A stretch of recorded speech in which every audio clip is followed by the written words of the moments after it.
Captains will be coming to the middle of the field for the coin toss. We'll call them out. Captains for New Waverly, number 63, Jackie Harper. Number 60, Jude Shields.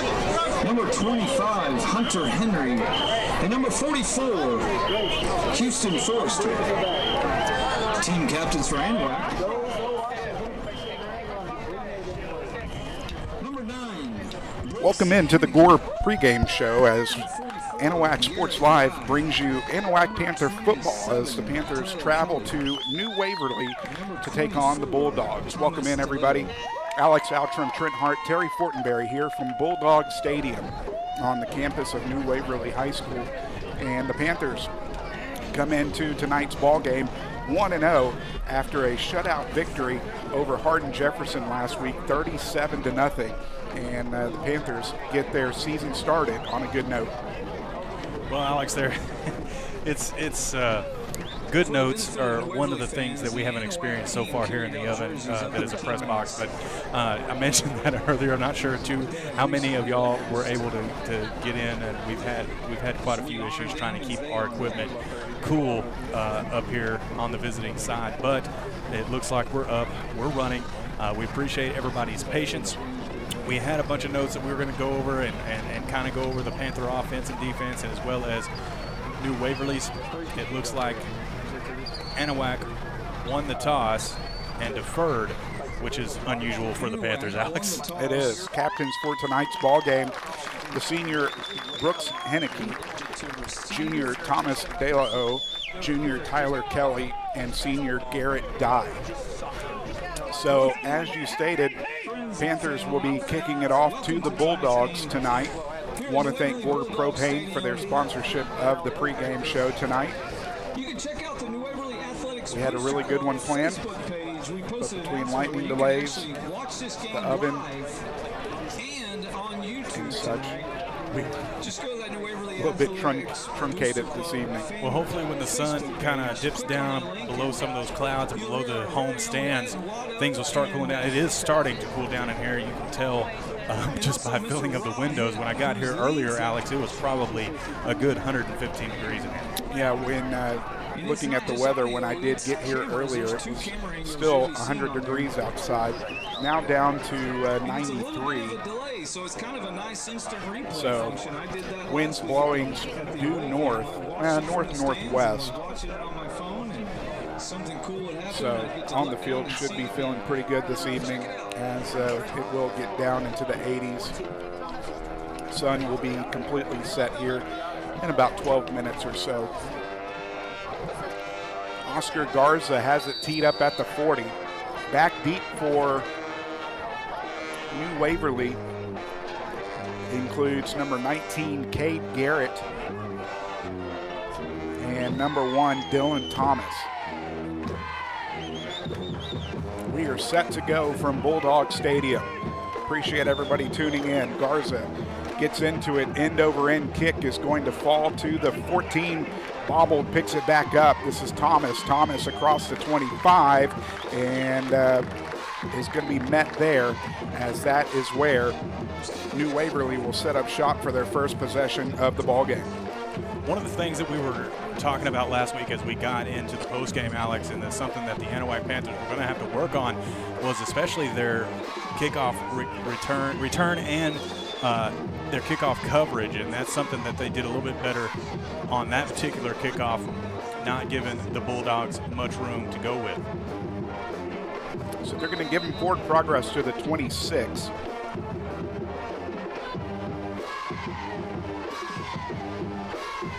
Looking to see who will be under center for the Bulldogs.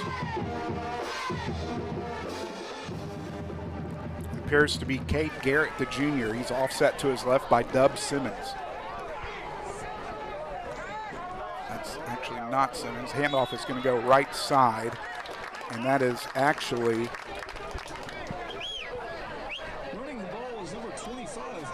number 25, Hunter Henry, with the carry. Gets a pickup of 1. Again, appreciate everybody's patience. as we were getting going here. It looks like everything is running smoothly. Let us know how it feels and looks and sounds on y'all's end. Simmons out of the gun, offset to his left. Sends a man in motion. That's Simmons. Handoff. Right side, put on the turf. Looks like the Panthers came up with it. It does look like the Panthers jumped on it, trying to see who gets off the bottom. Well, no, it looks like maybe New Waverly did. I don't know.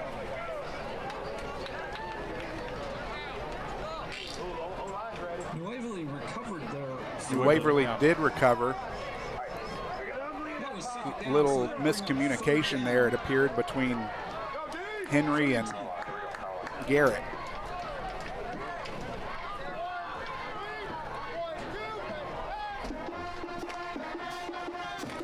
They're going to lose a yard. We'll bring up 3rd down and 10.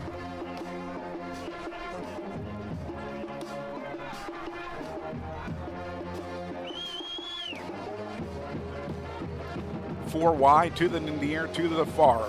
Under pressure and being dragged down and sacked. Trying to see the number there. Kind of difficult to see from this vantage point. That it is. Loss of 3, I think. 4. Nonetheless, a punt coming. Like 3.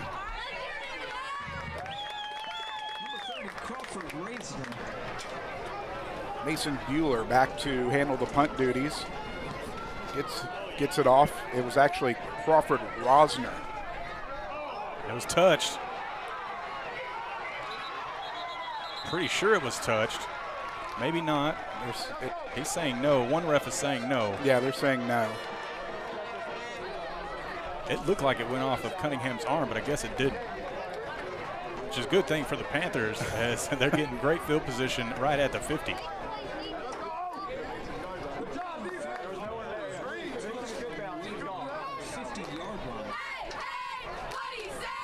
All right, 9:32 remaining here in the first quarter. As you said, Anahuac starting at midfield.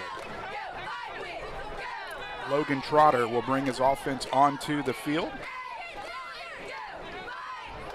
Setbacks are going to be Thomas De La O and Darius Richardson.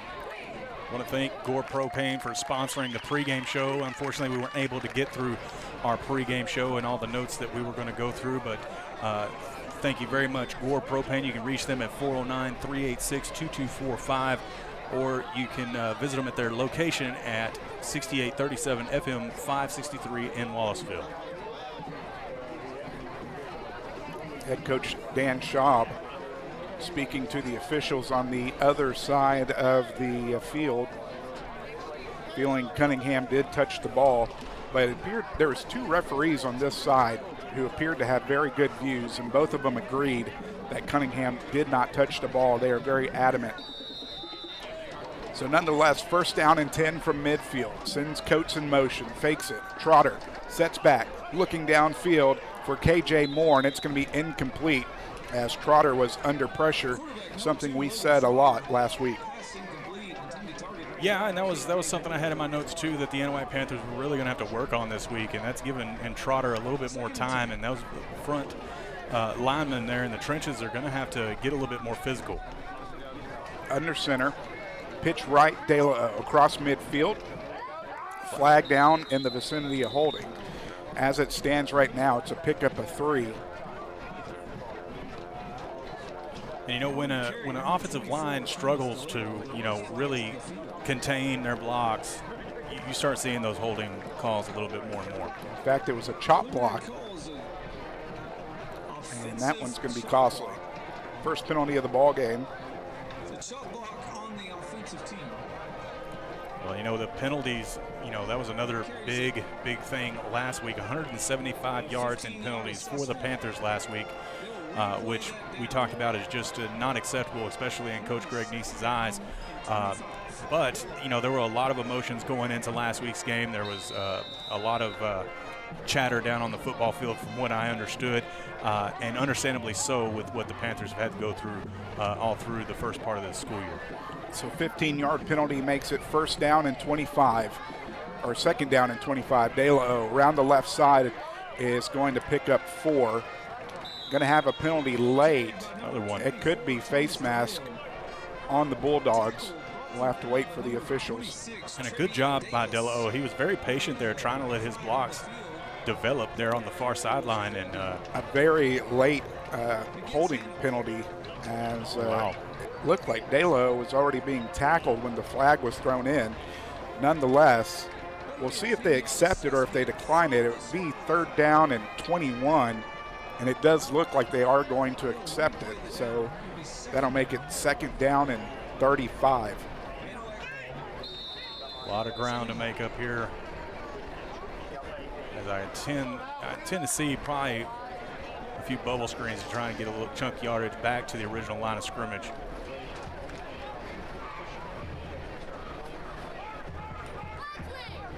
So still 2nd down. Trotter out of the gun. Offset to his right by Richardson. Looks back. He is setting up that screen to De La O. They read it well. They sure did, and he's going to be taken down behind the line of scrimmage. It's going to be a completion for a loss of 1.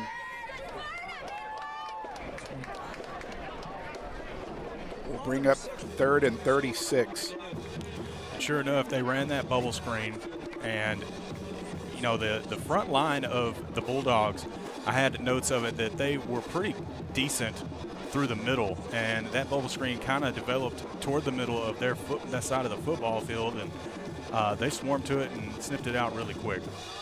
So 3rd down in Huntsville for the Panthers to pick it up. Trotter's going to be out of the gun, offset by Richardson and De La O. 2 wide to the far side, rolls that way. Delivers, caught by Cunningham at the 35, across the 40, makes a move, is going to be pushed out of bounds. And that's going to be a pickup of 20.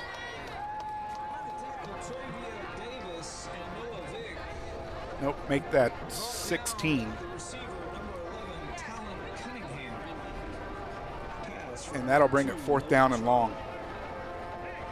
So not what the Panthers were looking at on their first offensive possession, as De La O gets set up to kick it away. Wind is definitely going to play a factor here as it's whipping around in the stadium pretty hard. Kick is away, end over end. Letting it bounce, and takes a Panther bounce, but into the end zone it goes. A touchback will set up the Bulldogs at their own 20-yard line. And as you can see, that wind really pushed it, and it got a good bounce off of the grass. But how far was that? Where was he at when he kicked it? A 35? Let's see. That would have been farther than that because it was at least the 30, I guess. Yeah. Oh, wow. So it's a net of 70. De La O's best punt of the year, resulting in a touchback. 7 minutes exactly left on the clock. Starting the drive at the 20. Puts the ball in the turf again. This time the Panthers are saying they have it. We'll see if they do this time. Third time the Bulldogs have put it on the ground, and this time they lose it. Panthers are going to be set up with great field position at the Bulldog 20. Well, that was another thing that we didn't really get to touch on in the pregame was how phenomenal the Panther defense did last week and coming up with huge plays deep in their own territory, this time deep in Bulldog territory. They created 8 turnovers last week, and of course shutting down the Hawks in the shutout against Hardin Jefferson last week, and another big play right there. So from the 20 of the Bulldogs, Panthers set up in great field position. Trotter under center. And it looks like we're going to have a timeout called by head coach Greg Neese. We'll take it with them. 6:51 remaining in the first quarter. There's no score. Back after this on Anahuac Sports Live.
back, ladies and gentlemen. Pitch right to Richardson that time, and wanted to give everybody fair warning. The hotspot that we are using has gotten hot. It's gotten hot, and if the stream drops, just be aware that we will cool it down. We'll restart another stream on YouTube, so just be looking out for that restart if it happens. Hopefully things will cool down in here and the hotspot will keep going. Loss of 1 on the pitch to Richardson brings up 2nd down and 11. Trotter under center, rolling left, under pressure, knocked and almost intercepted. Trotter had to get in and break it up as it looked like Jack Register was coming in to try to intercept the football. So the incomplete pass brings up 3rd down and 11. So there it is again. You know, we talked about giving Trotter a little bit more time to set his feet and kind of throw the ball, you know, on a line instead of up in the air. Yeah, he had no time whatsoever. Dub Simmons, the freshman, also one of the captains on the team, was in the backfield before he could even turn around. Out of the gun, 2 wide to the far side, hits Moore. Moore gets down to the 10, pushed out of bounds. That should be enough for a 1st down. Much better job there. Throwing on the run that time was Trotter. And they are. They needed 11, picked up 11, moved the chains, 1st down and goal.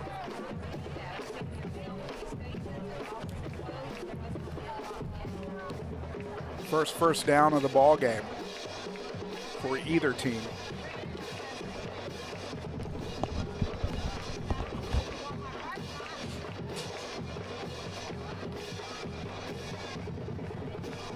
.604 remaining. Trotter under center. And it's going to be handed off to the up back.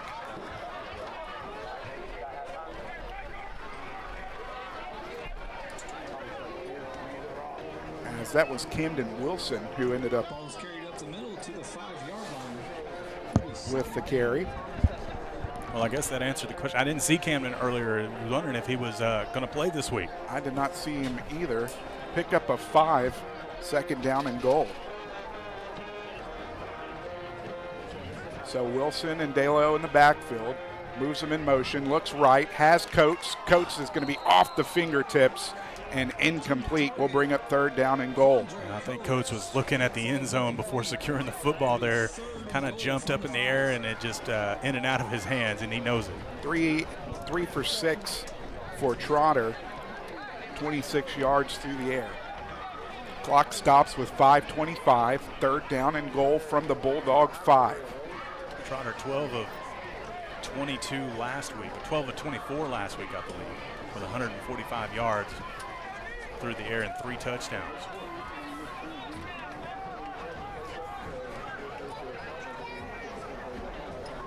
Twelve of 20. Out of the gun, Trotter quickly right side. Cunningham doesn't have a chance, can't get it there, brings up 4th down. And it looks like they will bring the field goal unit onto the field.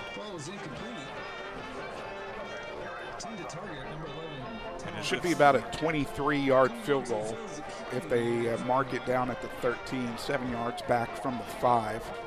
Kicker number 3, Oscar Garza. Is this their first field goal attempt of the year, Alex? I think it is. And the kick is through and true. So with 5:21 remaining here in the first quarter, it's the Panthers that strike first, and Oscar Garza field goal puts them up 3-0, as we'll be back with more after this on Anahuac Sports Live. Building a new home? Does your driveway need that long overdue facelift? Or are you just looking to finally get your lot cleared and ready to build something great? Look no further and trust the locally owned and operated professionals at Title Services Incorporated. No need to hire multiple contractors. Title Services does all phases of residential and commercial land clearing, house pads, ponds, dirt and rock delivery, and demolition.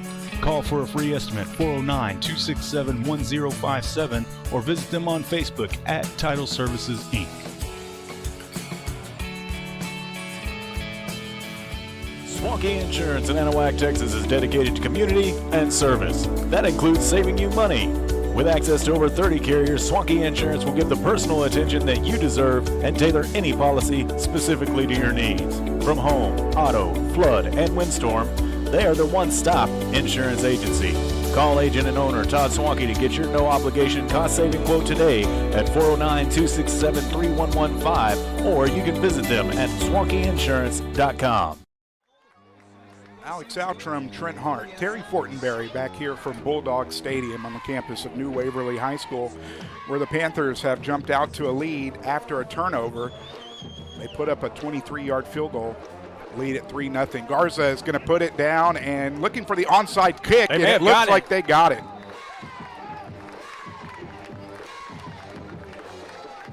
Go to the turn two specialty company.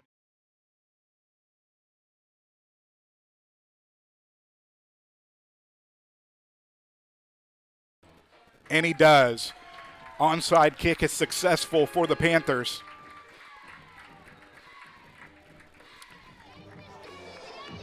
Six plays, a minute 30. They drove 15 yards on that last drive. 23-yard Garza field goal makes your score 3-0 on your Texas Gator Fest scoreboard. We talked about kickoff coverage. It was definitely really good there on the onside. The Panthers will have great field position once again.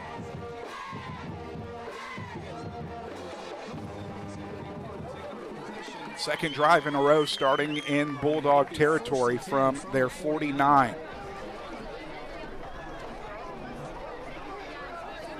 I think what they're trying to argue is that the Bulldog special teams player, he actually recovered it on his butt, but I don't believe he ever had possession of the football, which I believe is what they're trying to explain to head coach Dan Schaub right now. Nonetheless, first down and 10, and we are good to go. Trotter out of the gun. Rolls right, looks downfield, hits Cunningham at the 36. Will be a pickup of 13, move the chains, first down. And Trotter again throwing on the run, rolling out to his right side and to the near side down here. As you see, Cunningham makes a great adjustment coming back to the football and hauling it in. Quickly under center. We're going to have a timeout, New Waverly, as the Panthers had gotten to the line quick. We'll take it with them. 4:54 remains in the first quarter. Back after this on Anahuac Sports Live. Want to know Anahuac's best-kept secret? The Crawfish Hideaway is just that. From fresh Cajun-boiled crawfish, shrimp, snow crab, and even homemade gumbo. While you're there, be sure to try their famous fried gator bites or boudin egg rolls.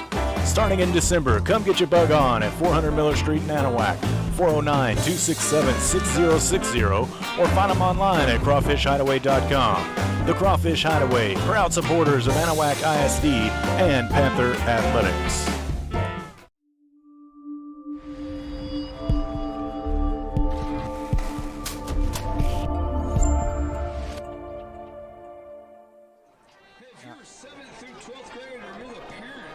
Back here from Bulldog Stadium. First down and 10. The Panthers have the ball at the Bulldog 36.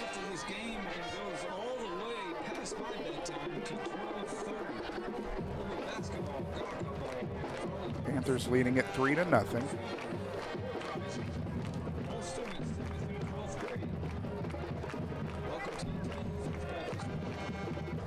Boy, that wind sure is kicking. It's going from the north to the west. Like you said, we'll make it interesting here as we go on throughout the evening. Trotter under center. Play action, rolling to the right side, is going to hit Camden Wilson. Wilson is going to be taken down.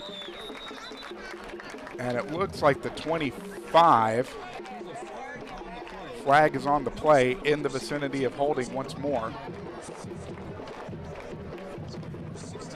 And I believe it was holding. Cam came down awkward on that play. So a race to completion. We'll bring up second down and 20 from the 46. First down, first and 20. 4:46 remaining here in the first quarter. Ball game did kick off a little bit later than normal with the lightning delay, but the skies have cleared. Nice evening here. Handoff left side to Richardson. Richardson is only going to get a yard. We'll bring it second down and 19. Well, it actually worked out in our favor, believe it or not, letting everything kind of cool down in here. Like I said, some weather moving off to the north of us. Depending on which way you took here to New Waverly tonight, had some torrential downpours. Schroeder rolling right, looking downfield, has a man double covered but incomplete. Was looking to get that ball back to Cunningham, and will bring up third down and 19. 1 for 3 on third downs tonight for the Panthers.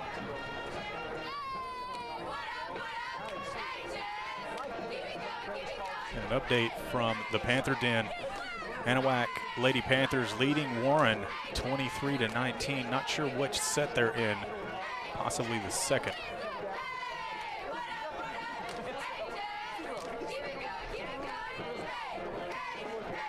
Five seconds on the play clock. The Panthers are going to have to hurry. Officials timeout. Pointing at something.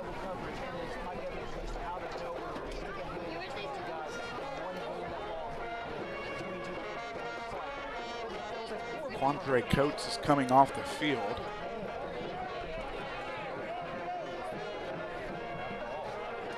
Not sure what's happening here. Do not have any clarification. Dylan Derryberry is going to check into the game for Quandre Coates. It'll be third down as play gets going again. Under center, rolling right, under pressure. Stops, delivers, going to be incomplete, just out of the grasp of KJ Moore as he was coming across on the crossing route.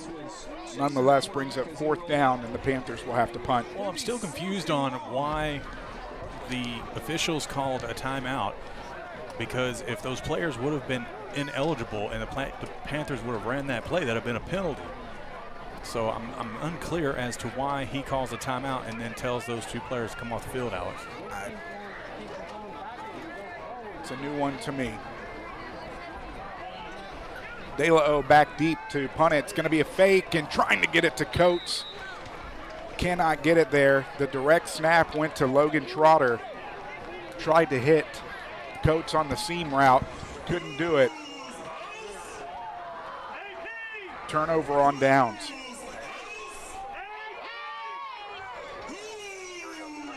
So the Bulldogs will take over at their own 44-yard line here for first down and 10. On that fourth down play, ball falls incomplete on the fake punt.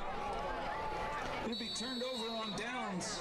It'll be New Waverly's football from the 44-yard line. Bulldog offense comes back, trying to find some sort of rhythm. And that's not going to do it. In the backfield quickly. There's Tyler Kelly. Number 27, Tyler Kelly. Henry on the carry loses 3 yards.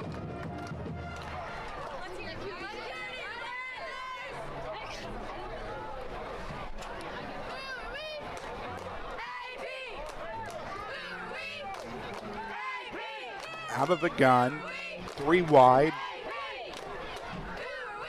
rolling right, looking downfield, throwing downfield into double coverage, is caught somehow and taken to the house, touchdown. Wow, the concentration to haul that one in after it was tipped was great. A great play by the New Waverly Bulldogs. Kenton Reese. And it was well covered in the secondary by the Panthers. It's just, he was able to haul it in there. Let me take another look at it on the Turn 2 Specialty Companies replay.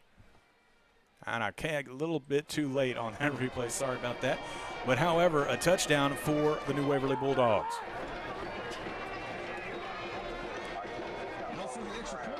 Kicker, number 11. 63 yards. Holder, number 20. That was it. Point after is up and good as Callaway Edney puts it through. So with 3:01 remaining here in the first quarter, the Panthers are down for the first time this year as they trail 7-3. Back after this on Anahuac Sports Live.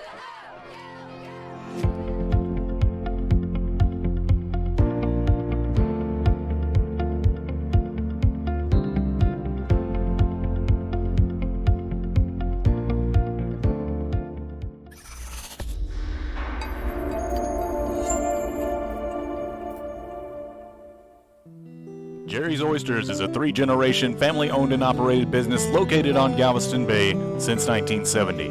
Offering fresh, hand-shucked, and in-shell oysters year-round, Jerry's Oysters are available at your local H-E-B, or you can make a visit to their location in Smith Point, Texas. Locally sourced, high-quality, wild-caught, where our world is your oyster. For more information, call 409-355-2243 or go to jerrysoysters.com. Alex, Go ahead, Alex. Alex Altron, Trent Hart, Terry Fortenberry back here from Bulldog Stadium. Lining up to kick. 2 plays, Number 11. 45 seconds, drove 63 yards as the Bulldogs, Cade Garrett connects with Kenton Reese.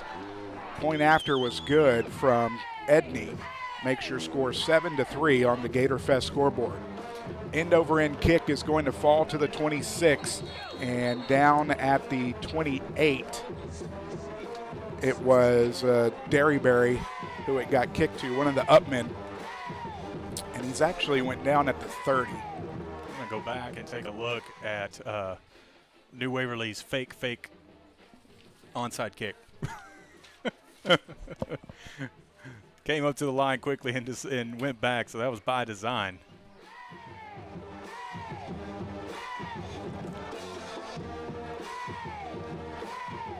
So, as we said earlier, Panthers facing their first deficit of the season. We'll see what they can do here with Trotter out of the gun.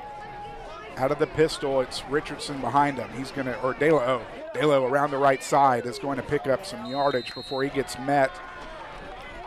And in on the tackle. On the tackle, number 32. Trevia Davis, and number 25. Travia Davis in on the tackle after the pickup of 4, brings up second down and 6. Delo's first official carry, as his last few have been on penalties. This one is going to get handed off, as that's Dye. We saw Dye get a carry last week, and I was wondering if we were going to see a little bit more of him. I think he gained 7 yards on that carry last week. Yeah, him and Lamperman both looked pretty good on their only carries. So that was a pickup of 2. That was a pickup of 4. Brings up third down and 2. Out of the gun is Trotter. Delivers quickly. Cunningham caught across the 45 and going to be pushed out of bounds at midfield. And that's going to be a first down on the pickup of 12. Third first down of the ball game for the Panthers.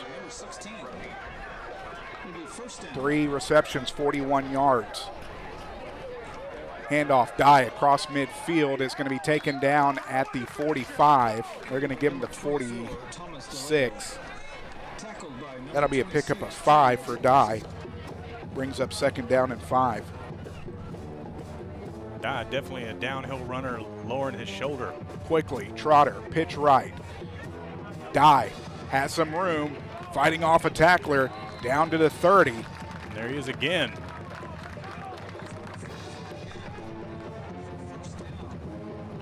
That's going to be a pickup of 15. Move the chains once more, first down. Quickly, left side, De La O. Late flag, we'll see what it is. Flag on the field. signal is a Holding. on the offensive And team. it was completely away from the play as well.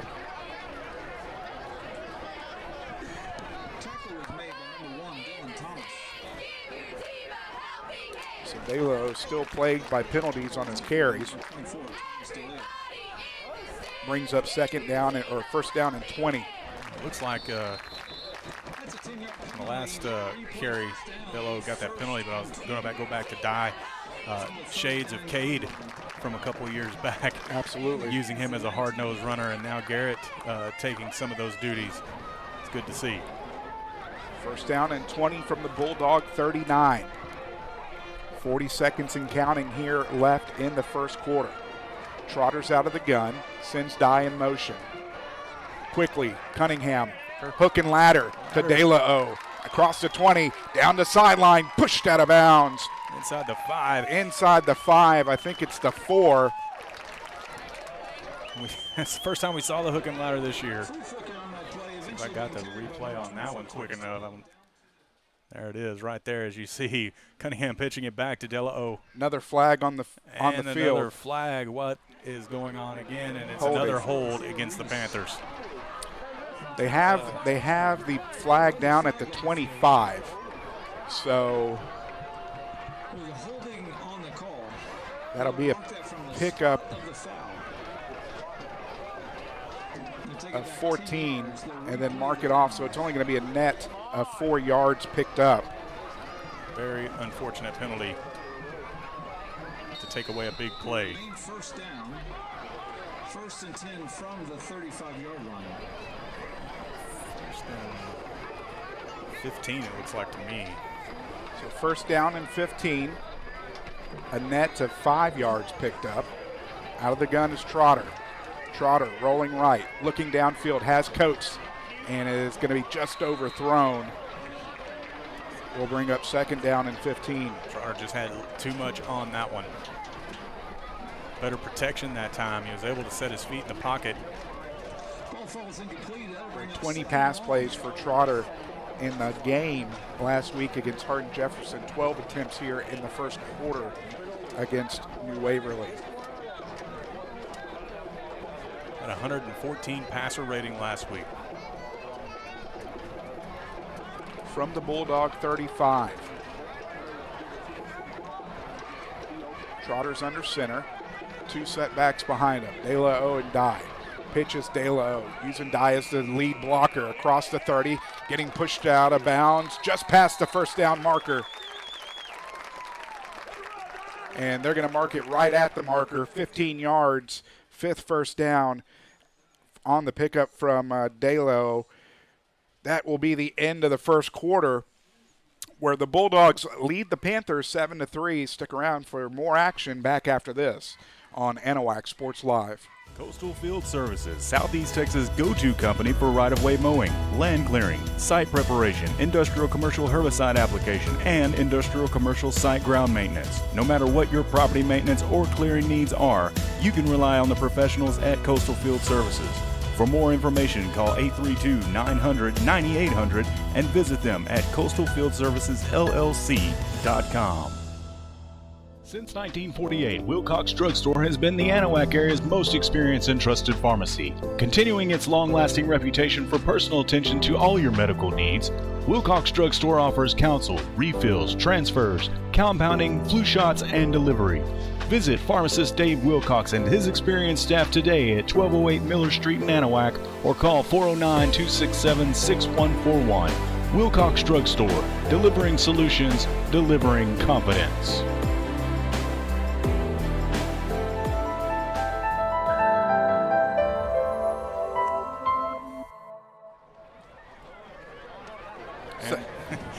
We're going to keep on doing that, I think, Alex. But welcome back to Anahuac Sports Live, the end of the first quarter. It is 7-3. The Bulldogs here in New Waverly. Want to thank our first quarter sponsor, Chambers County Abstract Company, 409-267-6262.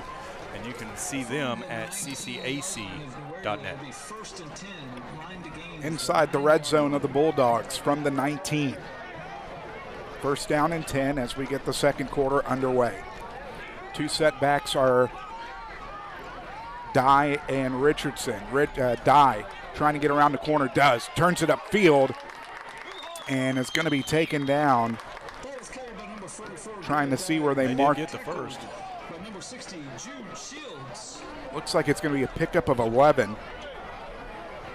And Dye coming in here and really making a difference.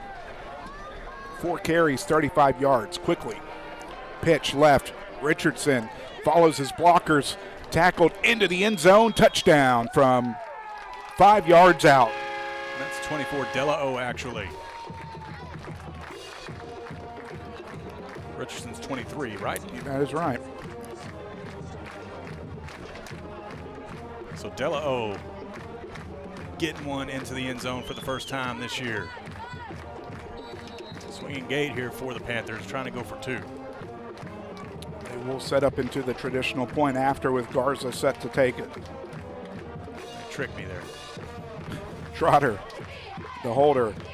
High snap, gets it down. Garza gets the kick up and good. So with 11:36 remaining here in the first half, the Panthers retake the lead. They lead at 10-7. Back after this on Anahuac Sports Live. From custom processing, professional guided hunts, hide tanning, and gator merchandise, Porter's Processing and Alligator Farm offers a personal experience like no other. Locally owned and operated in Anahuac, Texas since 1987, Porter's has been Southeast Texas' premier choice for any hunting adventure need. Now offering full-service processing of gator, deer, beef, hogs, and other wild game. Make Porter's Processing this hunting season's one-stop shop. Visit them today at portersprocessing.com or call 409-267-8413.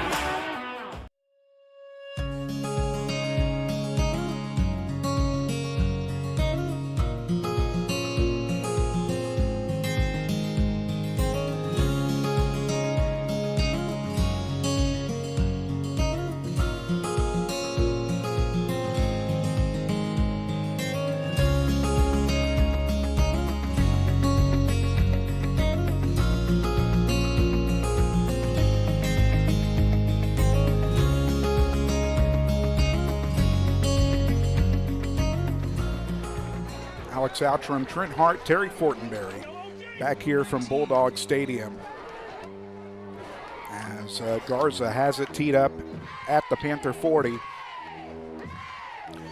One thing we've mentioned last game is Garza has gotten much better with his place kicking. This one's going to fall to the 20, across the 30, and Cade Garrett, the quarterback, is going to be taken down at the 35, and that's where the Bulldogs will set up shop. It was 7 plays, 3:22 off the clock. The Panthers drove 70 yards, a 5-yard Dela-O rush with the point after good makes the score 10-7 on your Gator Fest scoreboard. Well, you said it during the break, Alex, that that was probably the most impressive and solid drive we've seen from the Panthers so far this season. Kind of mistake-free, didn't have the penalties, and they were able to get it in the end zone, keeping it mostly on the ground. So Garrett brings his Bulldog offense back onto the field. Hunter Henry, offset to his right. First down and 10, 3 wide. Rolling right, under pressure, and it's going to have some room to run. It's going to pick up the first down and more. He's going to pick up 14. And that is the first down of the ball game for the second first down of the ball game for the Bulldogs after the pickup of 14 for Garrett. I'll tell you what, he turned on the Jets there once he got away to the edge. They basically made something happen when the swarm of white jerseys was coming his way. First down and 10 from the Bulldog 49. They're going to go 4 wide with trips to the far side. Rolling that way. Garrett looking downfield. Flag for holding is going to be in. Pass play is broken up by Jason Nelson. Penalty is in the vicinity of holding. I'm pretty sure I saw a Panther get tackled in the backfield. That is the call. So that'll bring up first down and 20 for the Bulldogs. As I have it, their first penalty of the ballgame. 10:48 here remaining in the first half. Stick around for a halftime show as we'll have the performances from both bands, drill teams, scores from around the Houston area, and statistics as we have them.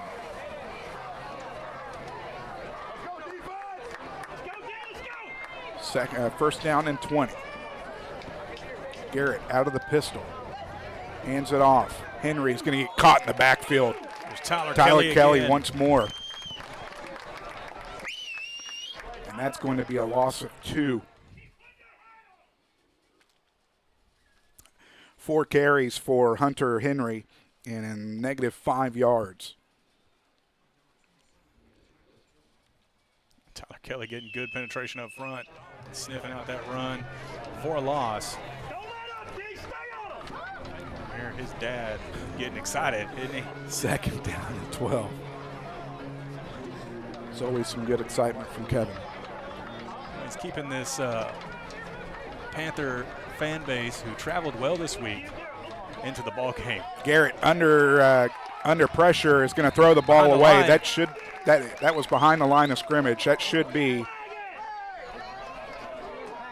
I think that's what they're talking about. Did he get the ball past the line of scrimmage? He did not. We'll take another look at it just to. Intentional grounding on Cade Garrett. You're right. It did fall just short of the line of scrimmage. He was under all sorts of pressure.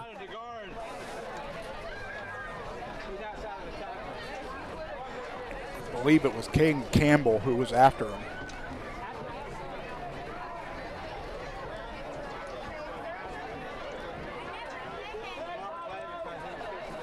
So after the loss of down, they got to mark the penalty off. I thought it should have been 20.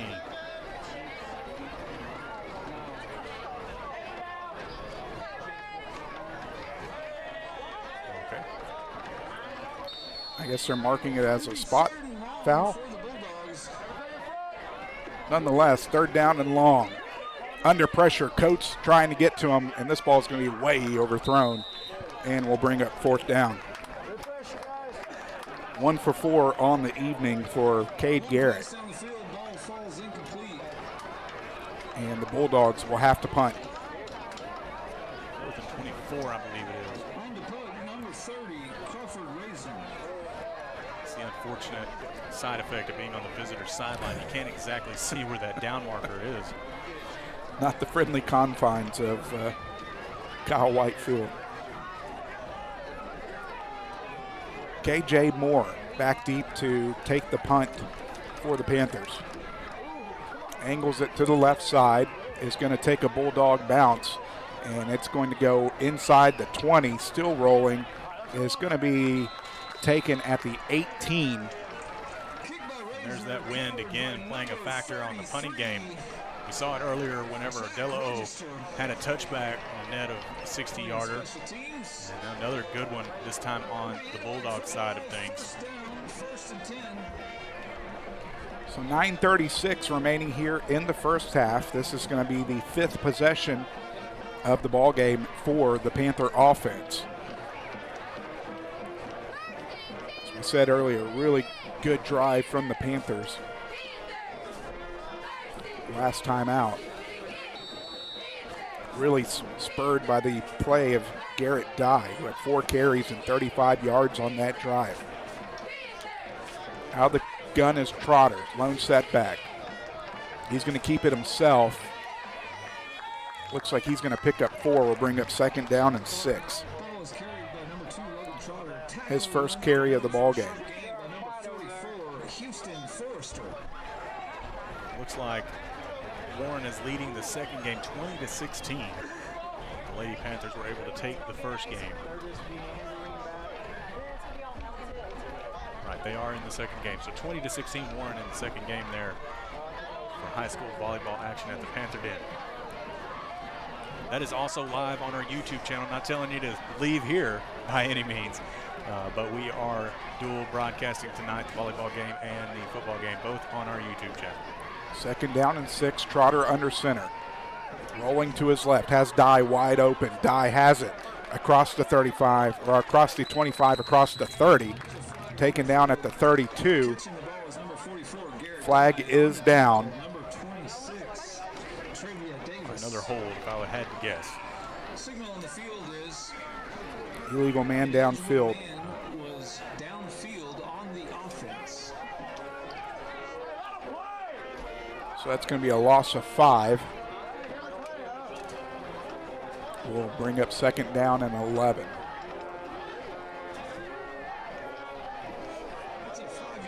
Penalties starting to mount here again for the Panthers. Continues to be a problem that they're going to have to get under control. I hate beating it over the head, but it's very apparent this early in a football game, this early in the year. 5 penalties, 50 yards so far. Trotter, handoff, straight up Broadway. Is going to be stuffed in the backfield.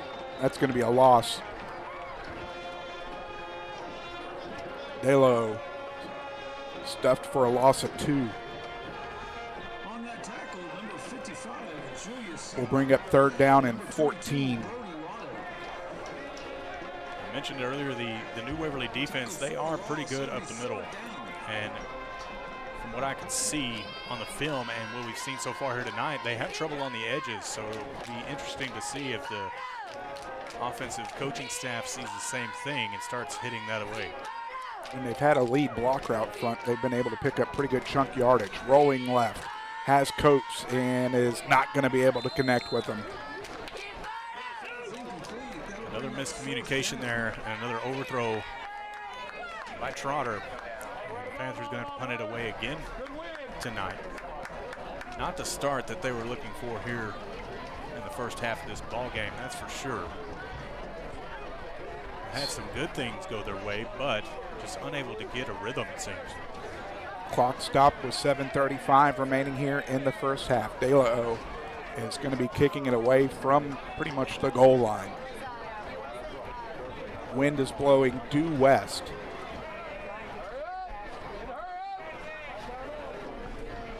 Two seconds on the clock. They call a timeout, I think.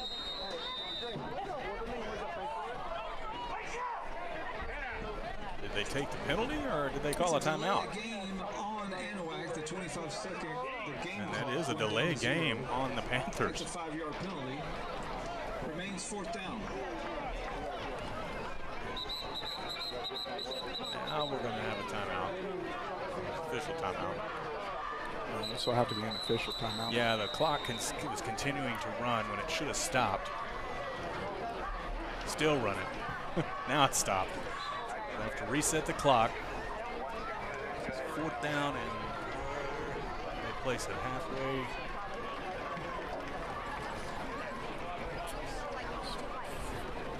Fourth down 20.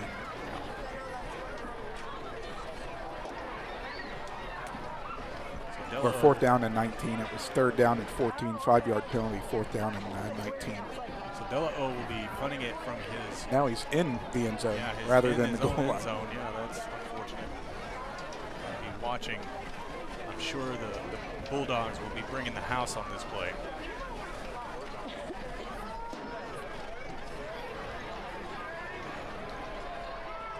Hunter Henry is set back to receive the punt. Delo gets it off, and it's going to take a Panther bounce. A very good Panther bounce. My, oh my. As this is going to go from the end zone to inside the Bulldog 40. And that was against the wind. And that was again. It looked like it actually switched directions for that punt. Nonetheless, the Panthers will take it, much to the chagrin of the Bulldogs. 62 yards on the punt for De La O. Another good one. And it was probably a little bit more because it was probably 67. Yeah. He was about 5 yards in the end zone after the roll. Garrett hands it off to Henry. Henry straight up the middle, fighting his way forward. Campbell in on the tackle. Also, Jason Nelson said his name a couple times tonight from the safety position.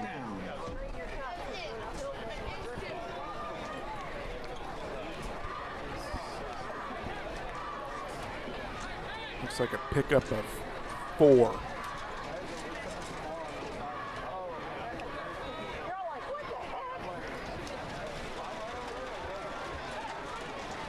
Garrett out of the pistol.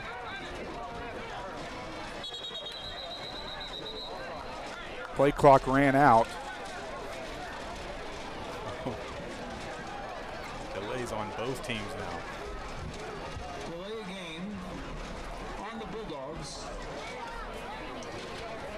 PA said delay of game. Referee motioned for a false start. Nonetheless, it's a 5-yard penalty. For a false start, not a delay game, a false start. He corrects himself. Brings up 2nd down and 11. Second down.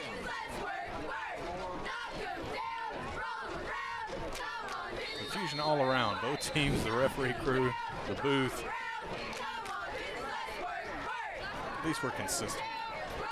Garrett out of the gun. Hands it off. Henry trying to get the edge. Is not. He's going to lose yardage. A host of Panther defenders welcomes him to the sideline. That's a loss of 3. Carrying the ball is number 25, Hunter Henry. Brings up 3rd down and 14. 6 carries, -4 yards for Hunter Henry tonight.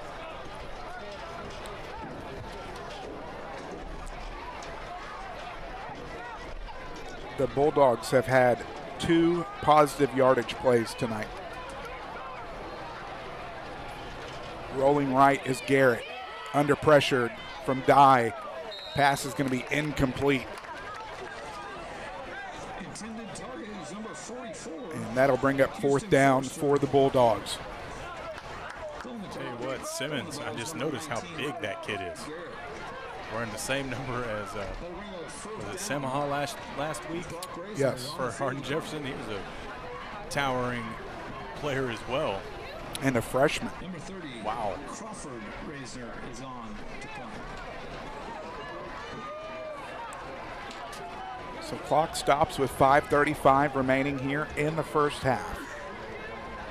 That's going to be the Panthers' last shot to do something before they go to the locker room. Looks like Cunningham is back deep. Punt is angled to the left side, bounces back to the inside, is going to come to rest at the 29. And that is where the Panthers will set up shop for their 6th possession of the first half here with just under 5.5 remaining. Want to thank The Beginning Mexican Grill for sponsoring the second quarter. 409-267-6198. 508 Ross Sterling in Anahuac. And remember, they are staying open later for Anahuac home games.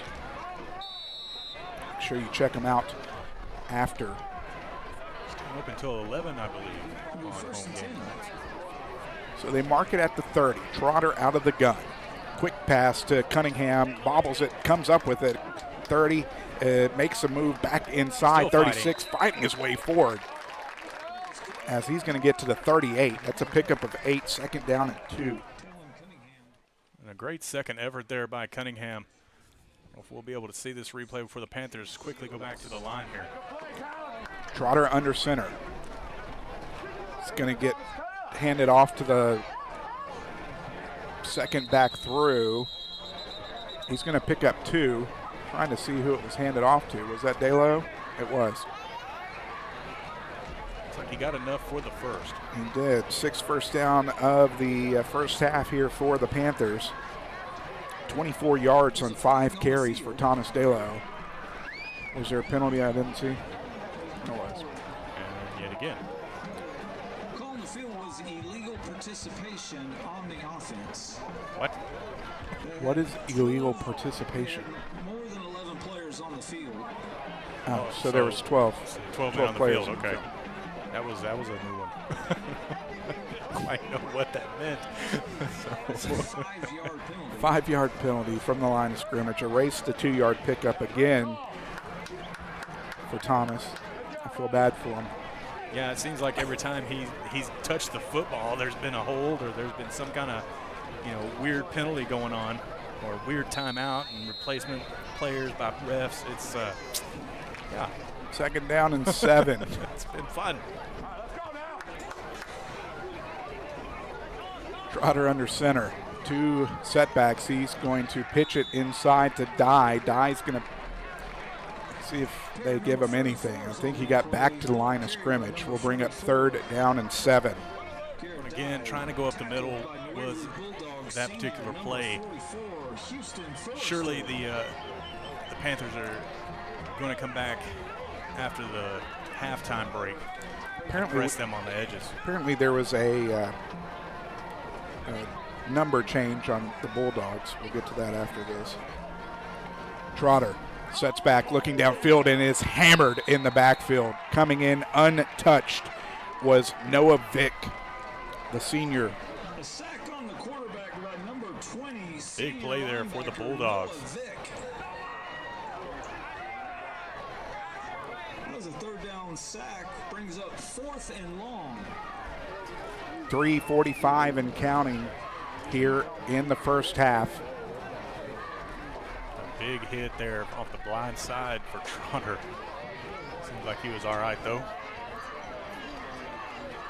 High snap. Belo gets it down. End over end kick is going to bounce at the 46. Is going to take a Panther bounce. Secondary bounce. And will come to rest at the 32. Ball was down by Anahuac at the 32. So it's a field position ball game here in New Waverly. Switching sides of the field often. Waverly football from the 32, 1st and 10. Haven't gotten to mention it, but if you want to donate to Anahuac Sports Live and get your donation or your shout out live here on the air, you can donate to us through Venmo, CashApp, or PayPal. Our Venmo is at AnahuacSportsLive. Our Cash App is $AnahuacSportsLive. Last week we donated all of our proceeds from donations to the victims of the families that were affected by the horrible car crash some time ago here in Anahuac. We're going to do the same this week, so please donate to Venmo or Cash App. Garrett rolling left, looking downfield, is going to be incomplete. His intended receiver was number 16, Zeke Barry Hale. We've been giving a lot of praise to the freshman Dub Simmons. Apparently his number is not 44. Apparently it's the person right after him, the senior, 6'2", 223 pounds. Houston Forrester is number 44. And that makes a little bit more sense. Although I wouldn't be surprised if a freshman that big. They breed them big all over the state of Texas. Trotter Garrett hands it off to Henry. Henry is trying to get to the edge, is going to pick up 5. We'll bring up 3rd down and 5. Hunter Henry. Just under 3 minutes left to go here in the first half.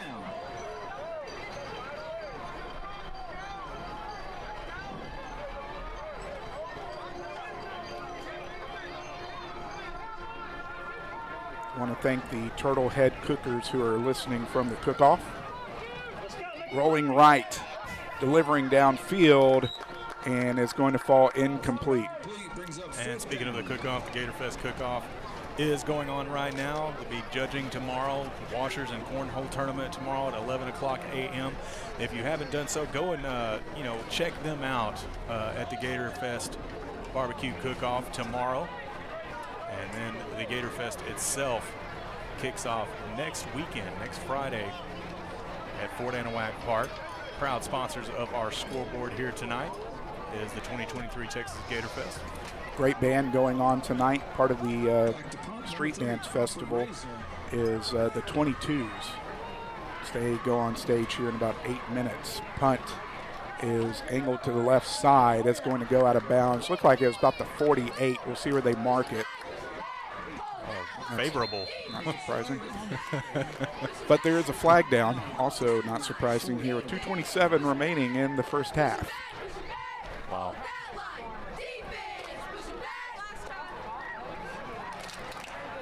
And again, the Texas Gator Fest next week in September 15th through the 17th at Fort Anahuac Park. Anahuac, Texas. You can find them at texasgatorfest.com with a full lineup of what they'll have entertainment-wise. Next Friday, the Haulers open up for Reckless Kelly. And next Saturday night, it is Shane Smith and the Saints headlining the Saturday night stage. Am I out of touch and not know who they are? Do you know? I must be out of touch. I do. They. Of course, I know the Haulers. I mean, most Anahuac people do. Absolutely, Casey Royer and company. So penalty was holding against 49-yard line. Line to gain is the 41. First and 10. Wasn't sure what happened there. Nonetheless, the Bulldogs Had been roughing the kicker if it went back to the Bulldogs' way, right? moved the change. Garrett looking downfield, has a man, is going to overthrow him. Well, we were talking about the bands, and I didn't actually see what the call was there. I never saw him. I didn't see the flag down, so. Well, we saw that. Well, I remember seeing the flag, but to go back to the Bulldogs, it had to have been roughing the kicker, right? Because if it was holding, they'd have marked it at the spot. Yeah, it was a 15-yarder. 8 penalties, 75 yards against the Panthers. Only the third first down of the first half for the Bulldogs. So at the 49, Garrett sets back, looking downfield once more, has a man, and KJ Moore gets in to break it up. Looked like he had a connection with Kenton Reese once more, but KJ was able to get there and knock it away. Oh, good job there by KJ to stick to him and make an adjustment, get a hand on that football. New Waverly trying to take big shots downfield to try and take the lead here before they go into the locker room. 2:13 remaining. Just realized what I said with the Kickoff team name. Just realized. Yeah, okay. That's why I chuckled. Thanks a lot. Had to have been intentional on that. I imagine. Tipped by Quandre Coates in the backfield to fall incomplete, and will bring up 4th down and another New Waverly punt. They live off of Turtle Road in Wallaceville. So. Good play on words and good location there. I mean, that's it's all part of it, right? Sounds more like a adult softball team name than a cooking team. Get the pleasure of judging, from what I was told, 31 Kickoff teams. Oh, that's a good number. And under pressure. Ball's on the turf. And recovered. Was going to be Panther football either way. This one's recovered by Campbell. Caden Campbell recovers it as Crawford Rosner was under pressure, pulled it back down, and just didn't have anywhere to go. So great field position here in Bulldog territory for the Panthers, as they have just over 2 minutes remaining in the first half to tack on from the 40.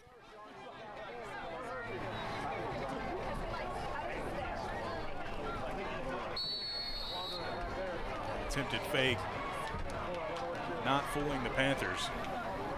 I don't think he was trying to fake it. I think he was just under pressure. Just couldn't get it off, huh? Well, Trotter rolls right, finally connects with Coates. Coates down the sideline, making his way, and is going to be taken down at the 4. One of the biggest plays of the night for the Panther offense. Pick up a 36. And just like that, the Panthers within striking distance. 109 yards through the air tonight for Logan Trotter. First down and goal. Under center, Trotter pitches it right. Dye, fighting his way, is going to pick up what looks like 2. Second down and goal. Thought for a second there Dye was going to be able to fight his way in. 90 seconds remaining in the first half. Second down and goal from the 2. Trotter out of the gun, looking left to Cunningham. Cunningham is going to have the ball knocked away. Nice defensive play by Kenton Reese. They're trying for that fade pass in the corner. It seemed like Cunningham might not have quite been in position on the corner of the end zone there. Nonetheless, third down and goal coming for the Panthers as they try to put it into the end zone before we go in for halftime. Trotter getting the play call from head coach Greg Neese. Is going to come under center. 2 backs behind him. Dye and DeLo. And it's going to be false start.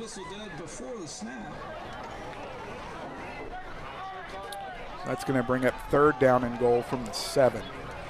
Signal by the referee is a false start by the offense. It'll be a 5-yard penalty. And be on pace for the same yardage that they had last week, unfortunately, penalty-wise. This one's a little bit more difficult. Pushes back a potential field goal as well if they don't convert here on third down. Panthers hurry to the line. 7 seconds on the play clock. Trotter looking left again. Has KJ Moore wide open and is going to overthrow him. We'll see if they do opt for the field goal. It looks like they're going to. The wind has died down some, so it's not as much in the face of Garza as it would have been earlier on in the football game.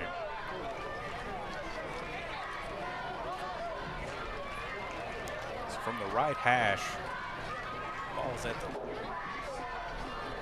tail. Yeah, they're going to put the tee down at the 16, so it's going to be a 26-yard field goal. High snap, gets it down, kick is up, kick is good. So with $1:13 remaining in the first half, the Panthers are able to tack on 3 more. Your new score, Panthers lead the Bulldogs 13-7, as we'll be back with more after this on Anahuac Sports Live. Hello, my name is Mark Poggles, and I'm the pastor at Community Christian Fellowship Church in Oak Island, Texas. I would like to personally invite you to join us for Bible study during the week and our church services on Sunday morning. We have a nursery for the little ones, and our church family will greet you with a smile on their face and a loving heart. Come and celebrate with us as we study God's Word and give Him all the praise and thanks He deserves. Hope to see you there. Take care and God bless. Go Panthers!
Josephson in on the tackle as the kickoff. They decide to get a little quick on us, and the Bulldogs are going to set up shop from the 35 34-yard line. 5 plays, took 50 seconds, drove 33 yards. It was a 26-yard field goal from Oscar Garza. Extended the lead 13-7 on your Gator Fest scoreboard. Garrett rolling left, throwing it up, and it's going to be caught again off the bounce, and that's going into the end zone. Touchdown. What concentration, like I said earlier. He got a hand on it, popped it right in the air and went right into his hands. And a big touchdown for the Bulldogs. 67 yards to number 1, Dylan Thomas, the junior. It looks like that's the game plan. They're just throwing it up for grabs downfield. And for the second time this evening, a pass has bounced off the defender into the arms of a Bulldog wide receiver. I had to take another look at that one. That was just a great heads-up play. Point after is up and good. Just like that, the Bulldogs take the lead with $1:03 remaining here in the first half. As we'll be back with more after this on Anahuac Sports Live. Building a new home? Does your driveway need that long overdue facelift? Or are you just looking to finally get your lot cleared and ready to build something great? Look no further and trust the locally owned and operated professionals at Title Services Incorporated. No need to hire multiple contractors. Title Services does all phases of residential and commercial land clearing, house pads, ponds, dirt and rock delivery, and demolition. Call for a free estimate, 409-267-1057, or visit them on Facebook at Title Services, Inc. Swanky Insurance in Anahuac, Texas is dedicated to community and service. That includes saving you money. With access to over 30 carriers, Swanky Insurance will give the personal attention that you deserve and tailor any policy specifically to your needs. From home, auto, flood, and windstorm, they are the one-stop insurance agency. Call agent and owner Todd Swanky to get your no-obligation cost-saving quote today at 409-267-3115, or you can visit them at swankyinsurance.com. Alex Outram, Trent Hart, Terry Fortenberry back here from Bulldog Stadium, where after a one-play, 8-second, 67-yard drive, it's a 67-yard pass from Garrett to Thomas. The point after was good. Your new score, the Bulldogs lead the Panthers 14-13 on your Gator Fest scoreboard. Pooch kick is going to be aimed towards the left side, taken across the 30, 35, 40, has room, 45, across midfield, taken down at the Bulldog 45. Nice return from Brooks Henneke, the senior. Absolutely great play there by the senior to give the Anahuac Panthers a shot here with just under a minute remaining to try and get the lead back. If anything, for a little bit momentum. Back-to-back drives starting in Bulldog territory. Third drive of the first half that starts in Bulldog territory, and the 8th drive of the first half. 56 seconds left. Trotter rolling right, looking downfield for Cunningham, almost intercepted as reading the play was Travia Davis, the sophomore, breaking it up. Brings up second down and 10. Trotter, he likes to throw on the run, which, can be good and bad both. We've seen tonight he hasn't quite been as accurate as we saw last week. I think that a lot has to do with him being under pressure more times than not and not really being able to settle in, set his feet, and really throw the football. Bring up second down and 10 for the Panthers. Trotter out of the gun. Looking for more, looking downfield to Coates. Coates has it at the 35. Pick up a 10. Pick up a 9. Makes it third down and 1. Trotter out of the gun. Rolling left, throwing left, has KJ Moore complete and pushed out of bounds. Will stop the clock as he gets to the 25. Good job by KJ Moore getting out of bounds, stopping the clock, even though they'd had to move the chains anyway. First and 10 from the 25-yard line. First and 10 from the 25. Clock stopped at 34 seconds remaining in the first half. Trotter offset to his right, out of the gun by De La O. Moore in motion. 3 wide, including Cunningham and Dye. Timeout Bulldogs. That is their second of the half. We'll keep it here. Want to remind you to stick around for the Texas Gator Fest halftime show. We'll have both bands' performances, drill teams.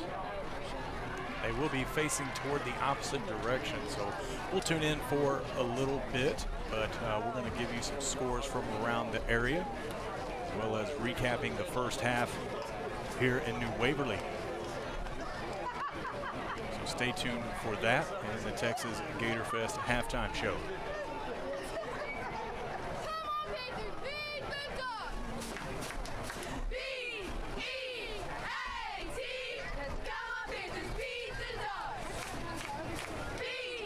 Good games going on from around the Houston area. North Shore and Westfield have their yearly matchup going on. Ridge Point and Bush taking on each other. Catch up on district action from around the area. Shout out to my wife, Kristen Hart, just texted me saying that she passed her teacher's exam. She's very excited. We're excited for her. Congratulations, Kristen. Trotter out of the gun. Sets back, tight end screen to Coates. Coates going downfield 10, 5, cuts it back into the end zone. Touchdown from 25 yards out. And that's what they were looking for before they went in, was to get back the lead and definitely keep that momentum in their favor. And Coates doing just that. Second touchdown of the game for the Panther offense. Swinging gate formation. They're going to go for it. Lofts it up, throwing it to Coates, and it's going to be incomplete as the 2-point conversion is no good. But with 25 seconds remaining, the Panthers have retaken the lead. Your new score, 19-14. As we'll be back after this on Anahuac Sports Live. Want to know Anahuac's best kept secret? The Crawfish Hideaway is just that. From fresh Cajun boiled crawfish, shrimp, snow crab, and even homemade gumbo. While you're there, be sure to try their famous fried gator bites or boudin egg rolls.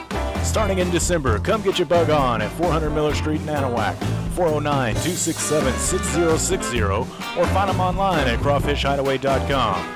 The Crawfish Hideaway, proud supporters of Anahuac ISD and Panther Athletics.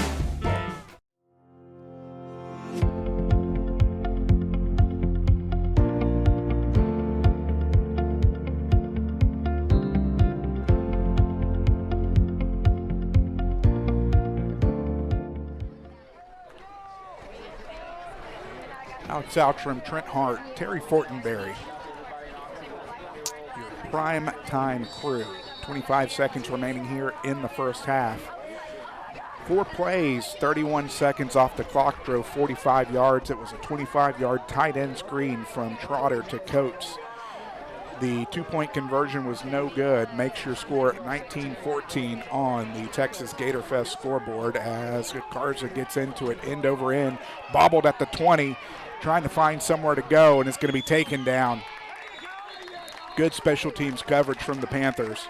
Yeah, much better that time, swarming to the football, even though it was muffed. I have a feeling the Bulldogs are going to try to go deep. There's no questioning that one. Call it intuition. From the 22 here, 18 seconds remaining in the first half. From the 23-yard line to gain will be the 33. Cade Garrett has 2 completions on the evening. He's got a 63-yard touchdown and a 67-yard touchdown. He said some good football games going around the state in Southeast Texas today. A few of them listed down in the bottom of your screen. Most of those in our weekly pick'ems. Did you make your picks, by the way? I sure did. I'm questioning whether I did. But Hampshire Finette leading Cold Spring 28-8. I was going to say, if you wouldn't say any scores, I'd just do it real quick. But. Yeah, right. Don't want to create any controversy. And we were talking about it. It was a short week with the holiday, but it felt like a long week. And I want to mention that I did have the opportunity to join 5-9 Sports this last Monday on their weekly podcast to talk Southeast Texas football. We'll be doing it again this Monday. It's coming Monday. So if you haven't done so yet, go to Facebook and hit up 5-9 Sports. You can search it in the search bar. Should come up. It's also, I shared last week's podcast on the Anahuac Sports Live Facebook page. Like I mentioned, not to get too upset with me, Anahuac fans. I'm a little superstitious when it comes to making predictions, especially for your hometown. So, but go give it a listen and give it a like while you're there on 5-9 Sports Facebook page. First down and 10 from the 22. 18 seconds remaining. 4 wide. Garrett sets back under pressure from Coates. Is going to be almost intercepted. Late flag coming in. I was looking downfield, wasn't keeping an eye on the backfield. Not sure if the quarterback. Man, that would have been called by the back judge. Right. Illegal man downfield. Oh. It's going to be a 5-yard penalty. Third penalty of the ball game for the Bulldogs for 20 yards. Nonetheless, that's going to bring up first down and 15. It also took 7 seconds off the clock. That's a 5-yard mark off. Remains first down.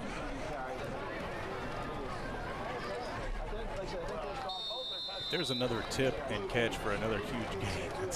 What are the odds of that one happening again? And the way this game's going, I wouldn't put it past them either. I thought you said you were superstitious. Now taking their last timeout of the first half is the Bulldogs. I ran out of commercials, so we're just going to keep talking here. So a couple other scores at the bottom of the screen, and you can read them for yourself. But West Orange Stark on top of Port Neches Groves. That's one I saw in the pick'ems that a couple of people took. I don't think that I did necessarily. Took P&G over West Orange Stark. Yeah, I believe that was my pick. I would have stuck with them. I would have stuck with West Orange Stark again this week. They are on a roll. What was the score? 14-9 currently in the third quarter. I think they just started the third quarter. Buna leading Crockett 12-0 at halftime. Boy, Buna's a team we talked about last week who has struggled early this season. Well, they're 1-1, and I thought they were going to give Bridge City a little bit more trouble than they did, and went the other way for them. But you know that running back is one to watch for sure as we get closer to that. Sets back, looks downfield, has a man wide open, 30-35, makes a move at the 40, and no timeouts remaining with 4 seconds left here. They're going to spike it most likely, or they're going to try to go. Pick up a 25. Spikes it with 3 seconds remaining. Well, they didn't start the clock as soon as the ball was spotted. And that's what the Panthers were wanting to know what was going on there. So they run another 2 seconds off. And I doubt that very highly. The refs are going to make them reset it at 2.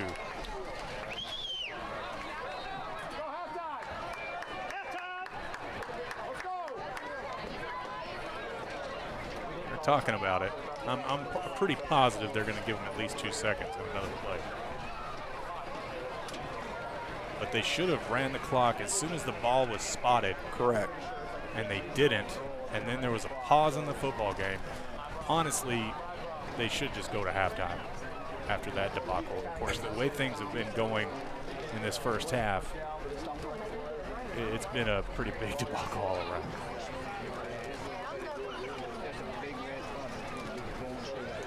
They're going to give him another play. Oh, yeah. Interesting. They already had 15 minutes set up for the third quarter.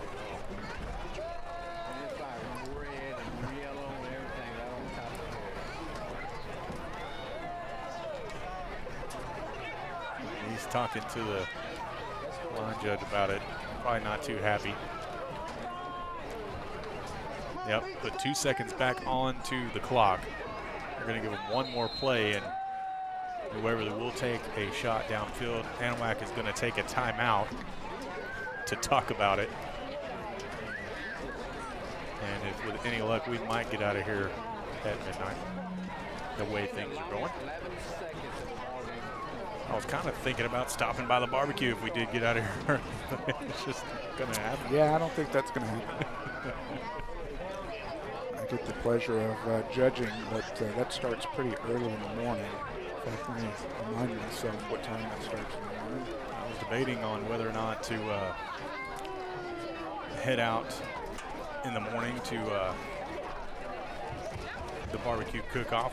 Definitely will probably be there at 11 o'clock for the washer and cornhole tournaments.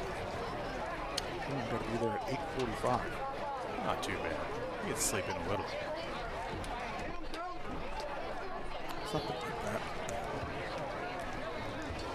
Head coach Greg Neist, I think he took the time out to talk to the referee. Yeah, probably gave him an earful. That was not the way it should have gone, but New Waverly will line up to try and take a shot downfield. 2 seconds left on the clock here.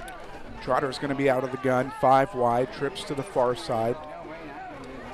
He's going to be under pressure, gets it, and it's going to be almost tipped and into a Bulldog defender's hand, or a Bulldog receiver's hand, as Henry almost had it tipped into his hand. Nonetheless, it does fall to the ground, and that is the end of the first half of play, where the Panthers are on top. They lead at 19-14, and we'll be back with the Texas Gator Fest halftime show after this on Anahuac Sports Live. Anahuac Sports Live is brought to you by ABC Nitrogen Service Corps, the 2023 Texas Gator Fest, Anahuac Florist, Anahuac National Bank, member FDIC, equal housing lender, The Beginning Mexican Grill, Community Christian Fellowship Church, Chambers County Abstract Company, Chambers Health, Coastal Field Services LLC, The Crawfish Hideaway, Desmo's AC and Refrigeration, Four Corner Tires and Oil, Gore Propane, Hannah Cody Realtor, Jerry's Seafood Incorporated, Julia Luna Real Estate, Porter's Wild Game Processing and Alligator Farm, Amber Villarreal, Insurance Agent with State Farm, Title Services Incorporated, Turan Lawn Care, Swanky Insurance Agency, Turn 2 Specialty Companies, and Wilcox Drugstore in Anahuac. Anahuac Sports Live is brought to you by ABC Nitrogen Service Corps, the 2023 Texas Gator Fest, Anahuac Florist, Anahuac National Bank, member FDIC, equal housing lender, The Beginning Mexican Grill, Community Christian Fellowship Church, Chambers County Abstract Company, Chambers Health, Coastal Field Services LLC, The Crawfish Hideaway, Desmo's AC and Refrigeration, Four Corner Tires and Oil, Gore Propane, Hannah Cody Realtor, Cherry Seafood Incorporated, Julia Luna Real Estate, Porter's Wild Game Processing and Alligator Farm, Amber Villarreal, insurance agent with State Farm, Title Services Incorporated, Turan Lawn Care, Swanky Insurance Agency, Turn 2 Specialty Companies, and Wilcox Drugstore in Anahuac.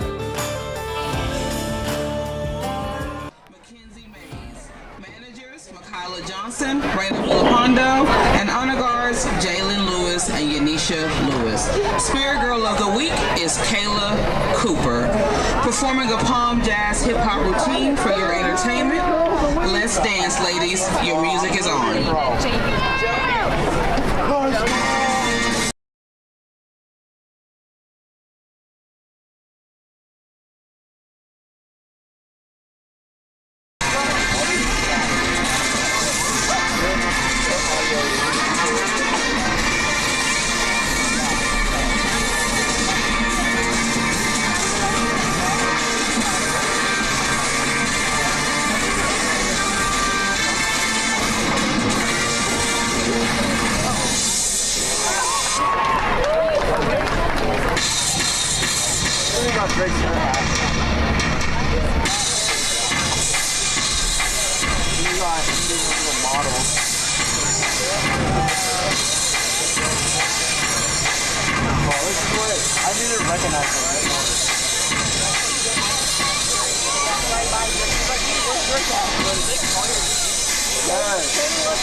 Bro, it said Spirit, man. Spirit, like. Spirit Girl, dude. Yeah. Come on.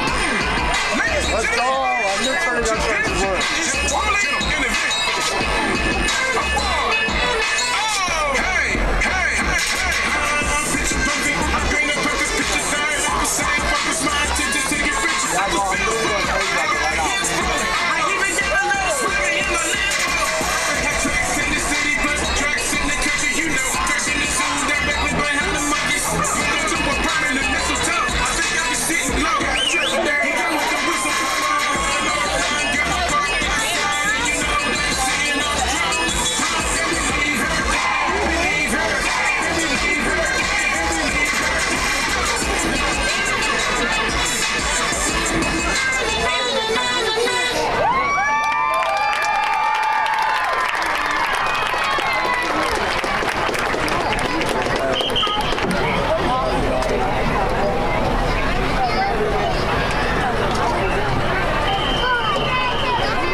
welcome to the field, your pride of Anahuac. The band is led by drum majors Brielle Christensen, Pablo Salazar, and Brandon Bogey. The band is under the direction with directors Cody Cunningham, Aaron Porter, and Morgan Contreras. Marcher of the Week is Zach Delacruz and soloist Dahlia Pescador. Tonight, they will be performing a portion of their UIL show entitled From the Ashes.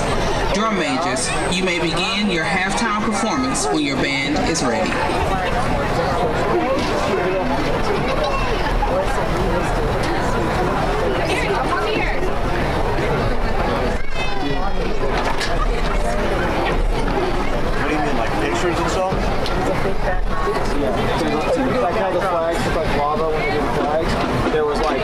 12-foot by like 8-foot camel coming behind the band with like the decoration. Looks the same pattern as this flag.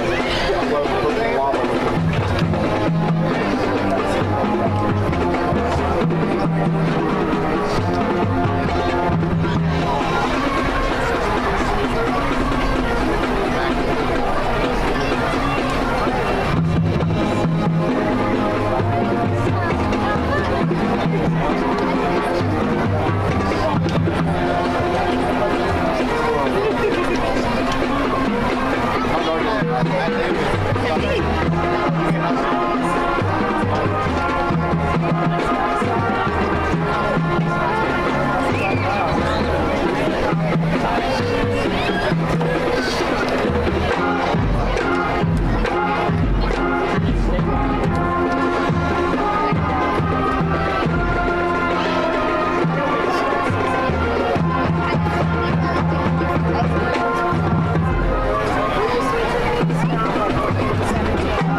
Anahuac Sports Live is brought to you by ABC Nitrogen Service Corps, the 2023 Texas Gator Fest, Anahuac Florist, Anahuac National Bank, member FDIC, equal housing lender, the Beginning Mexican Grill,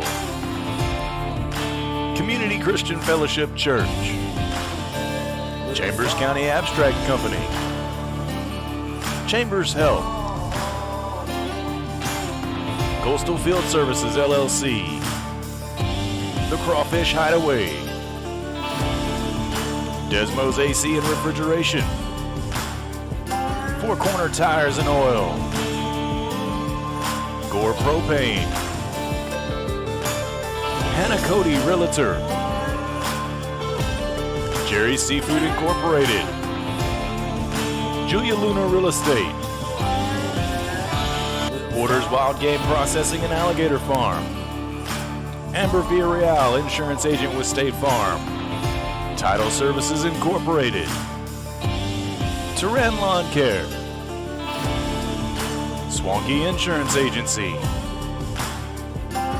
Turn 2 Specialty Companies, and Wilcox Drugstore in Anahuac. Alex Outram, Trent Hart, Terry Fortenberry here from Bulldog Stadium. We're at the half. The Panthers lead the Bulldogs 19-14, and Trent, we saw issues with penalties last week. First game jitters, a lot of emotions going in last week's game.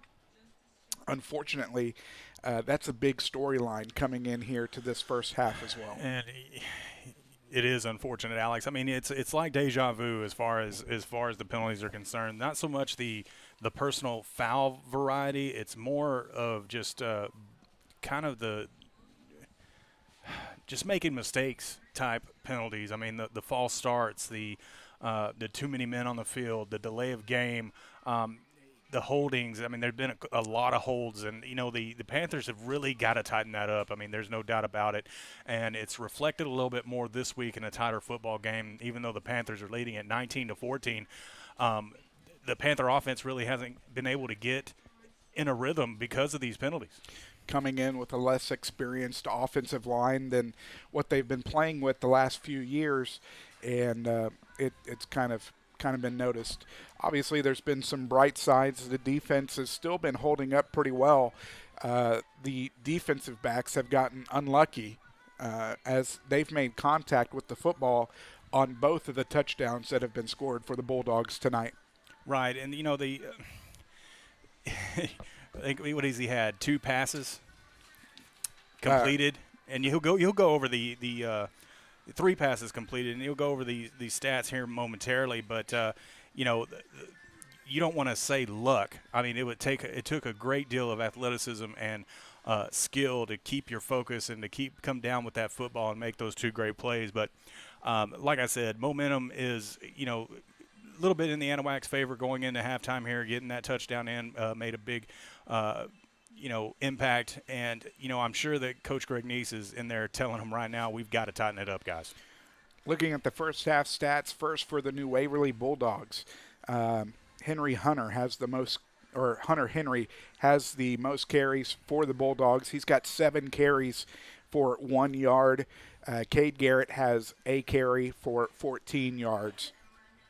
Passing, Cade Garrett is 3 of 10 for 155 yards. At one point, he was 2 for 9 for 130, as both of those completions went for 63 and 67-yard touchdowns, respectively. On the receiving end, it's been it has been Dylan Thomas. 1 reception for 67 yards. That went for a touchdown. Kenton Reese, 63 yards, and that went for a touchdown. And then here towards the end of the first half, it was a dump-off to Hunter Henry for 25 yards. 3 penalties for 20 yards on the New Waverly Bulldogs. As for the Panthers, it is Garrett Dye who has the most carries in the first half for the Panthers. He went 6 for 37. Thomas DeLeo has 4 carries for 22 yards, including a 5-yard touchdown. Darius Richardson had a couple of carries with no registered yards. Trotter with a carry for 4 yards, and Camden Wilson did have a carry for 5 yards as well. It is 11-20 for Logan Trotter. He's got 153 yards through the air and a touchdown. Those passes going to Talon Cunningham, 5 for 63 yards. Quandre Coates has 3 receptions for 70 and a touchdown. KJ Moore has 2 for 21, and Thomas DeLeo has 1 for -1 yards.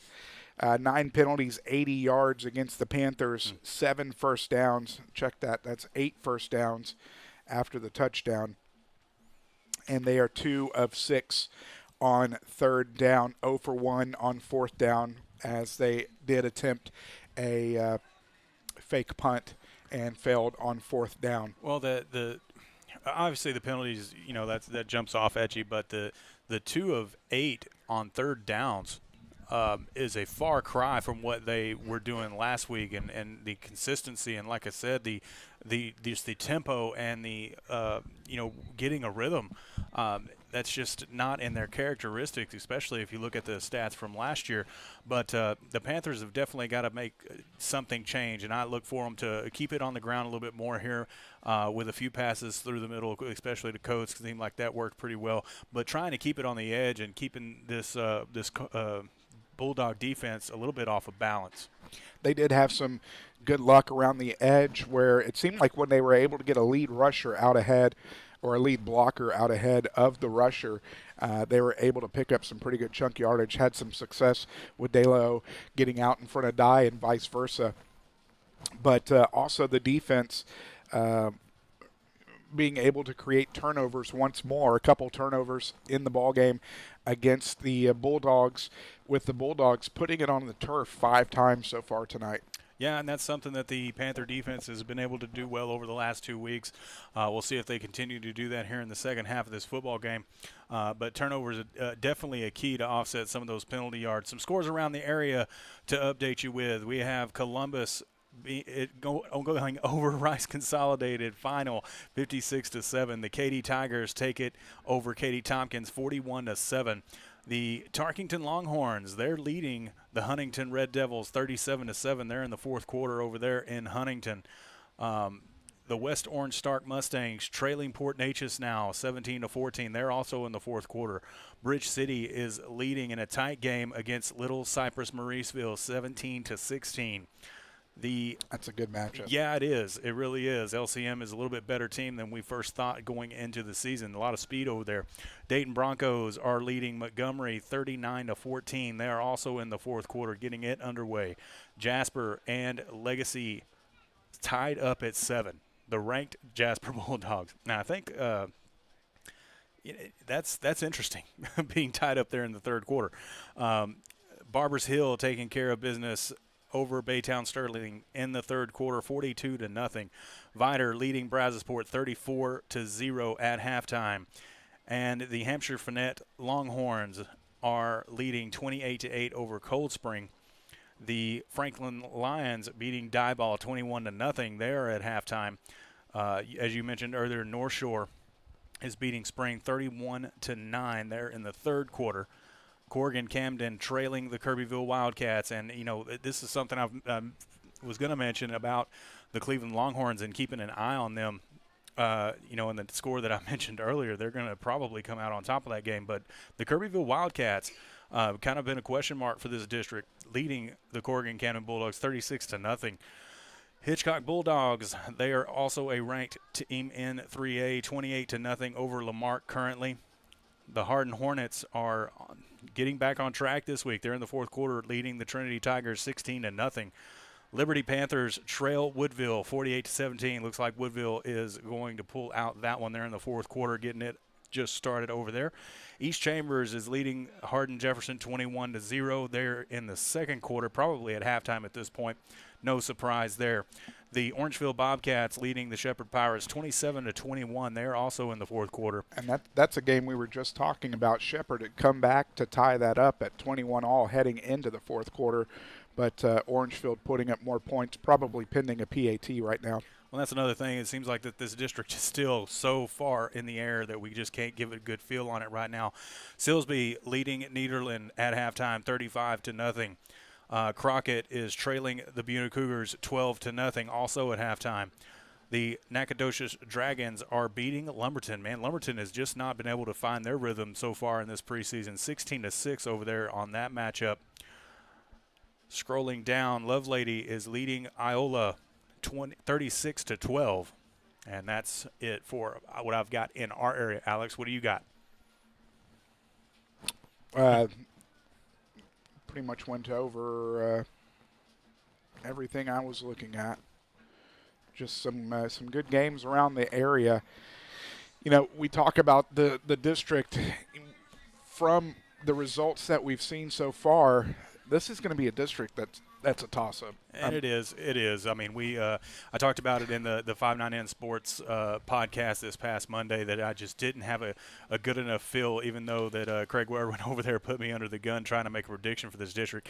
And you just can't. I mean, I want to think that the Anahuac Panthers have got what it takes to come out on top of this district, and they should, judging by the talent that they had coming back and just the overall team atmosphere. But you know, they're going to have to definitely tighten things up, especially in this football game, the way that they've been playing with the penalties and just not being able to get things moving on the offensive side, even though minus a few big plays that they were able to get here. But, you know, again, East Chambers, the Orangefield, and, Buena and Tarkington, you got to you just never know. On any given Friday night that those teams might be playing just phenomenally and will come out on top on you. And it's going to be interesting to see as we move forward and get closer and closer to district play. Trent, what's going to be keys to victory for Anahuac to pull it out here in the second half? Well, it's the same thing that we've been harping on. They've got to clean up the penalties. They've got to clean up the mistakes. They really got to do a better job at blocking up front. I mean, I said that again last Friday too, and in the pregame, that they've got to be a little bit more physical, give Trotter more time in the backfield so he can set his feet, look at what he's got downfield, and just fire the football. You know, it seems like he's just constantly been on the run, throwing on his back foot, rolling out to his left or to his right, and just really not been as accurate this week as he was last week. Yeah, you mentioned that in the first half was where he was throwing a lot on the run. What it's looked like from up here is when he's been able to set his feet, he's been able to deliver on the money and get those chunk plays.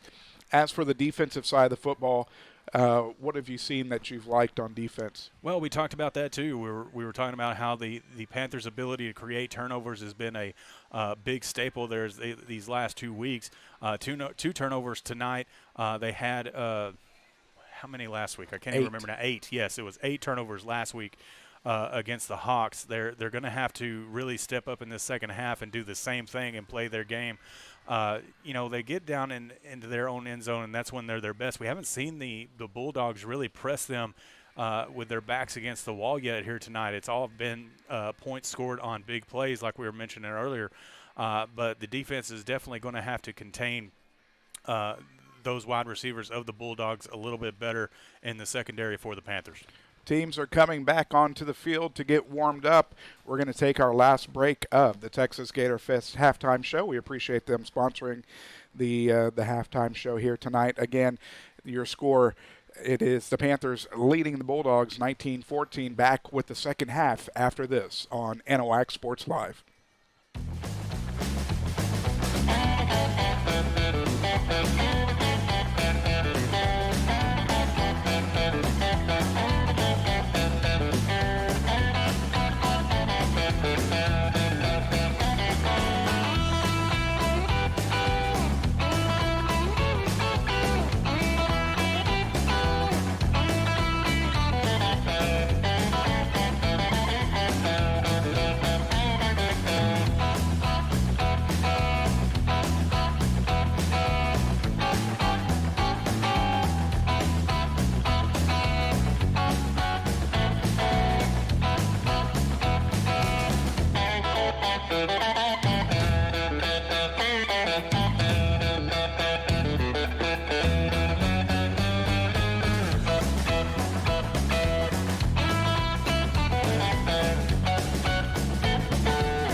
Anahuac Sports Live is brought to you by ABC Nitrogen Service Corps, the 2023 Texas Gator Fest, Anahuac Florist, Anahuac National Bank, member FDIC equal housing lender, the Beginning Mexican Grill,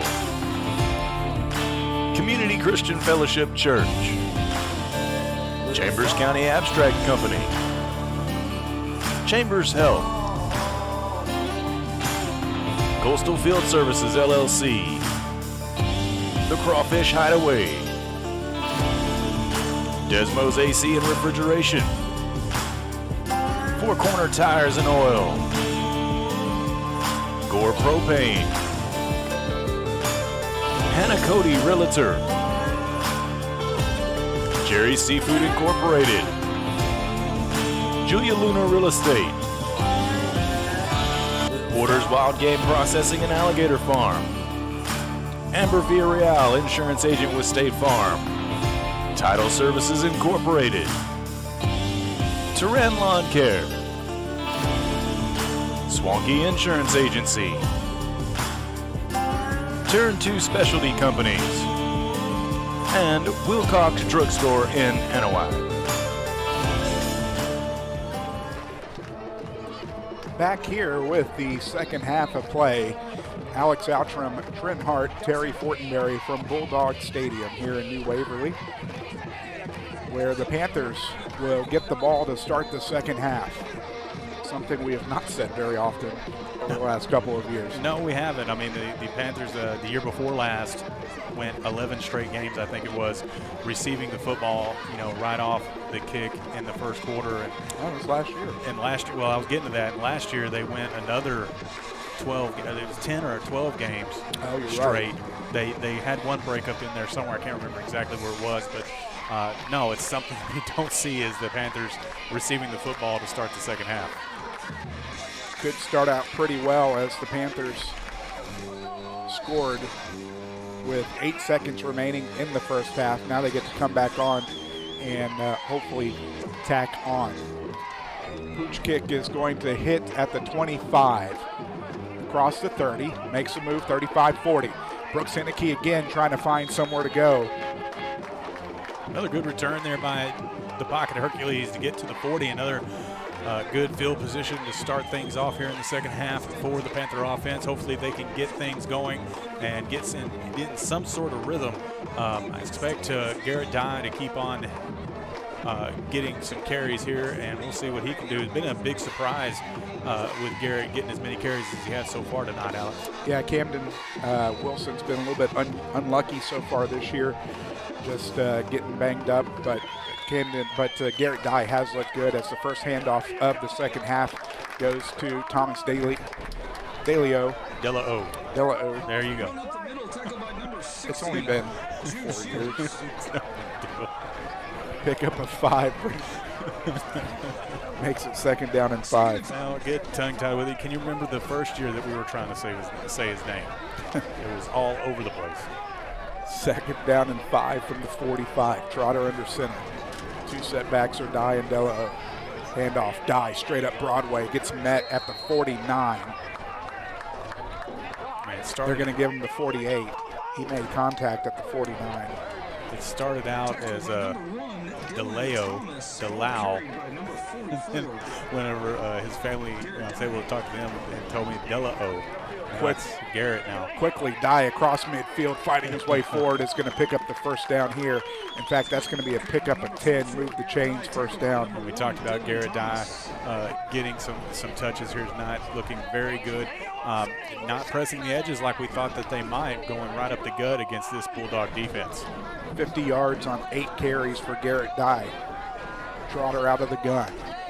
One receiver to the near side. Looking for him. Cunningham has it at the 35.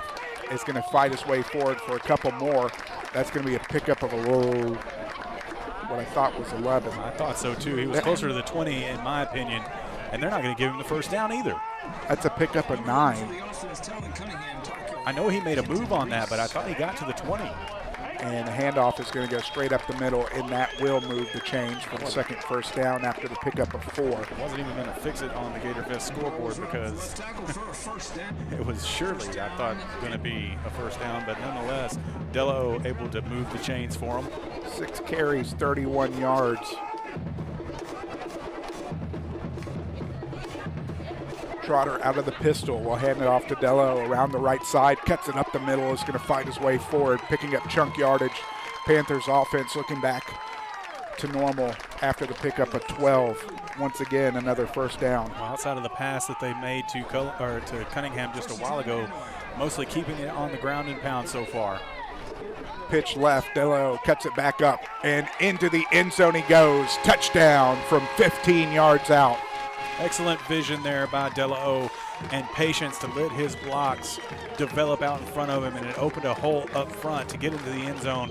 Another 6 points for the Anahuac Panthers. Statement drive coming out of halftime for the Panthers. Swinging gate formation. We'll go back to the point after. Trotter the holder, Garza the place kicker.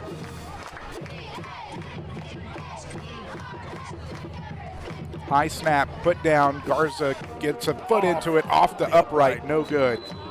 That was a high snap, and Trotter tried his best to get it down quick. But with 9:45 remaining in the third quarter, the Panthers have struck first here in the second half. They've extended their lead 25-14. Back after this on Anahuac Sports Live. Want to know Anahuac's best-kept secret? The Crawfish Hideaway is just that.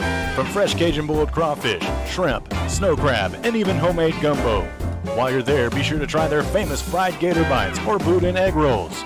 Starting in December, come get your bug on at 400 Miller Street in Anahuac, 409-267-6060, or find them online at crawfishhideaway.com. The Crawfish Hideaway, proud supporters of Anahuac ISD and Panther Athletics.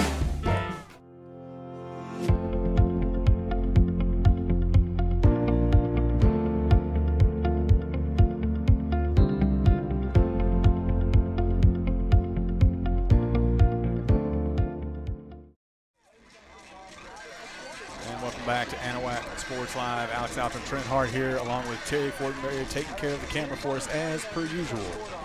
The Anahuac Panthers able to extend their lead 25-14 with 9:45 remaining here in the third. And a much better, offensive showing there to come out in the second half, Alex. Yeah, that really showed, some grit, some determination. They just came out and decided they were going to ground and pound, and that's exactly what they did. The Bulldog defense was not ready for it, and just like that, they're able to put up a touchdown. 6 plays, 2 minutes and 15 seconds off the clock. They drove 60 yards.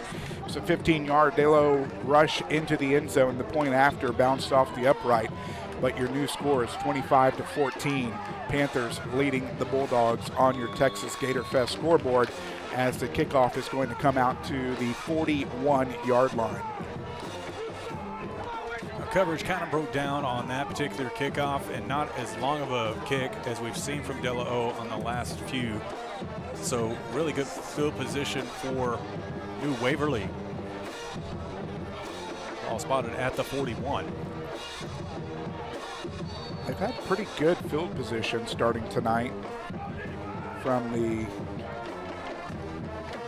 5 have been outside of or 30 yard from the 30-yard line, so pretty good field position so far tonight. But from the 41, handoff is going to go straight up Broadway, and he's going to lose a yard.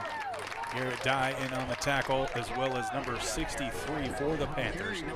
That is Caden Billiot. Yep, a lot, actually. A lot. Number 63, Caden Billiot.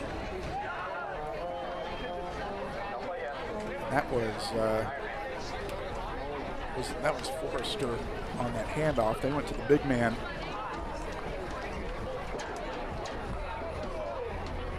So second down and 11 from the 40.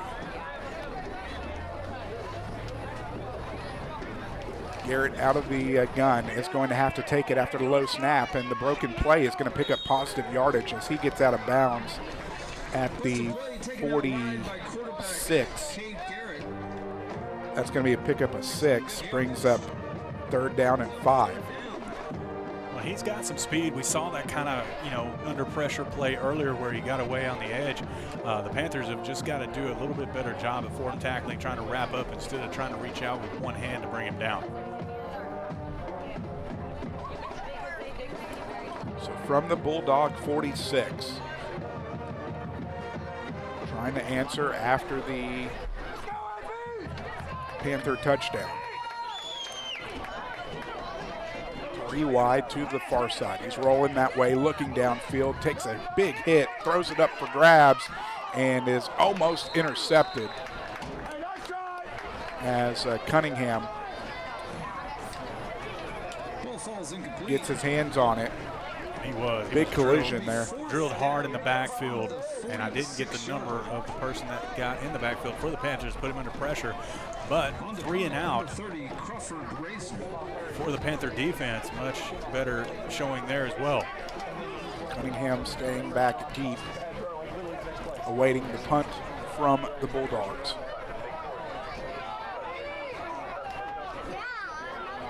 Eight seconds on the play clock. High snap, gets it down and gets it off. Is going to be a pretty good end-over-end punt. Going to take a Bulldog bounce and is going to roll inside the 10. They're going to mark it at the 10. Impressed with these punts here tonight from De La O and who's the punter for the Bulldogs? It has been a clinic, Crawford Rosner. Both of these kids have gotten really good punts. The wind has been helping them, but not so much here in the last couple of quarters here. Not whipping around as much as it was, but like I said, field position ball game here in New Waverly. Now, when this game started, the flags were kicking, but they're still blowing, but not nearly as hard as it was at the beginning of the game. Pitch left is going to come to De La O, and he's going to pick up good yardage. Heads down the sideline. He goes 40-45 across midfield. Still on his feet. It's going to be pushed out of bounds at the Bulldog 37. Let's go back at that one. One of the biggest plays of the night for De La O on your Turn 2 Specialty Companies replay. That's a 53-yard rush.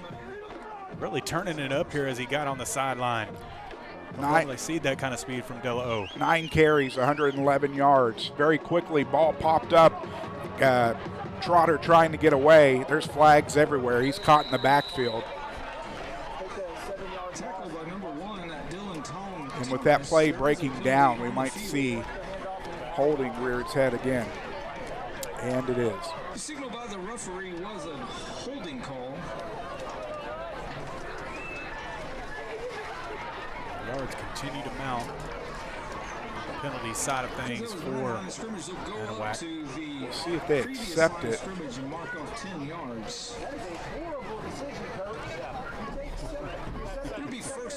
And they do accept it, so that's a 10-yard penalty.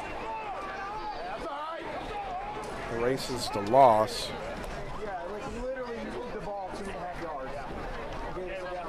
Turn down the crowd.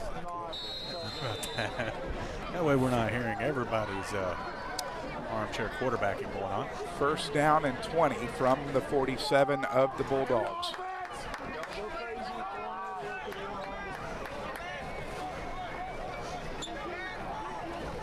Trotter under center, pitches right. De La O cuts back inside, is going to pick up some yardage. Looks like he's going to get 4. Brings up second down and 16. 10 carries, 115 yards for Thomas De La O. He surpassed his mark from last week. I think he had 101 yards on the ground last week. He was averaging somewhere around 8 yards per carry. Came up just short at 98 yards. Last week? Last week. I had 100. I don't know what on my spreadsheet. I had 98. Mine are unofficial, though. Henneke gets the screen, fighting his way forward. Still fighting. Good effort there by Henneke to get close to the original line of scrimmage. Going to pick up 5 on that one. We'll bring up third down and 11. First time we've seen Henneke get a reception this year. Done a great job on the kickoff returns tonight. I want to thank Avery, Cade, Emma, and Kirsten for tuning in tonight. Trotter out of the pistol, rolling right, has Coates, complete, 35-30, is going to cut it down the sideline, 20, 10, bowls over a defender down to the 1. Almost 30. To the pylon. Let's see where they mark it. It looked like it would have been at the 1, and they're going to mark it as a 2. That's a 37-yard reception. Making sure there was no flags on that one. You pretty much have to. And Richardson, no, that's De La O fighting his way forward from 2 yards out. Touchdown, Panthers. 117 yards on 11 carries. That's his second touchdown, correct? That is. De La O definitely making his presence known here tonight on the big play to Coates to set it up. And we'll go back and take a look at that big play here shortly. Actually, we'll go to it right now as they're taking a official timeout. The fake handoff really got the Bulldogs defense to bite there. As you can see on your screen, Trotter does a great job of faking it to De La O, rolling out to his right and just lofting it over to Quandre, and he does the rest, getting on the sideline, had one man to beat and just shoestring tackled close to the goal line.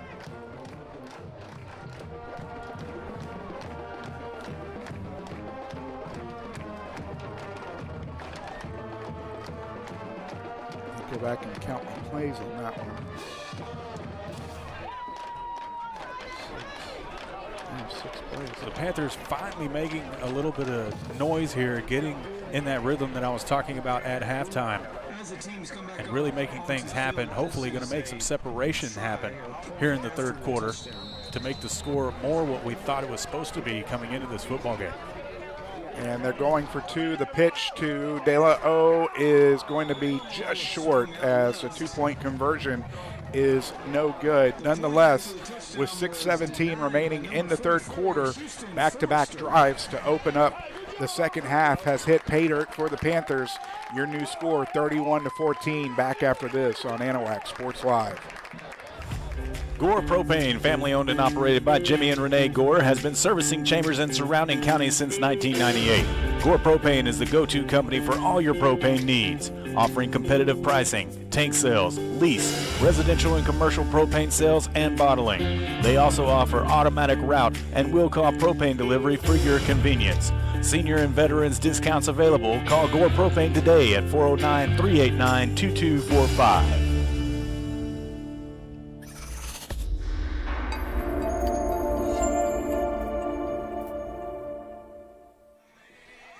Alex Outram, Trent Hart, Terry Fortenberry back here from Bulldogs Stadium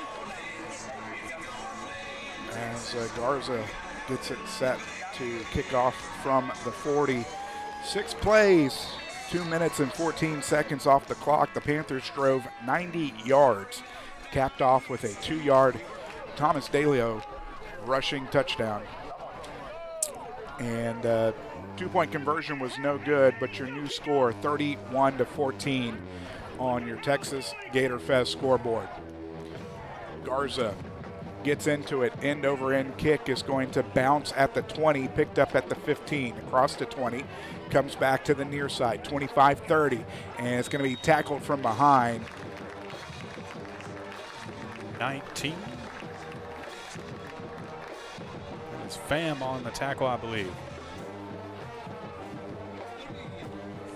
And shout out to everybody that is watching out at the Gator Fest cook-off here tonight. Appreciate you tuning in. Appreciate everybody tuning in tonight, as we had a kind of a rough start getting all of our equipment cooled down, but it's been good since we first kicked off this football game. Also want to shout out to our third quarter sponsor, Turan Lawn Care. Give ET a call. He is in Anahuac, 409-599-0223. If you have a lawn that needs to be taken care of, mowed, weed eated, whatever the case may be, you can depend on Turan Lawn Care.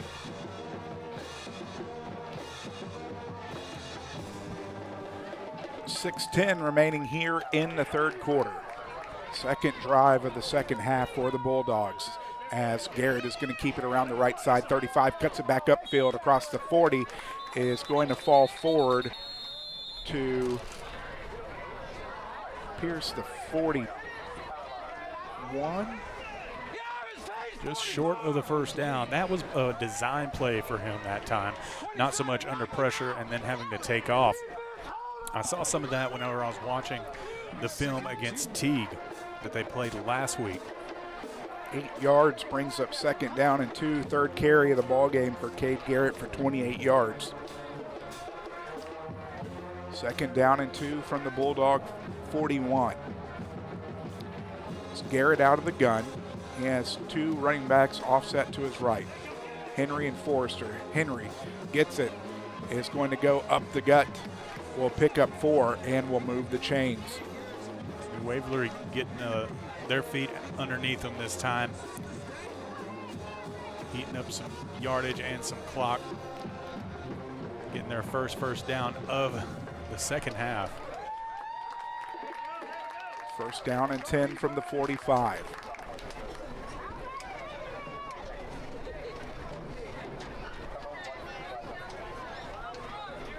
Looking in for the play call. 10 seconds left on the play clock. 5 seconds. 2 seconds. And gets it off as Garrett is under pressure and he is going nowhere. They're going to give him the line of scrimmage. A host of Panther defenders, but getting off the top was Caden Ballot. 2nd down and 10.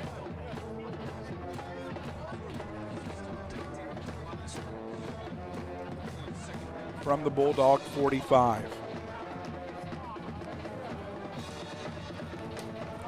A little slow to get up that time was Garrett after the dog pile to stop him at the line of scrimmage. Goes to the sideline, gets his play, and he's back at it.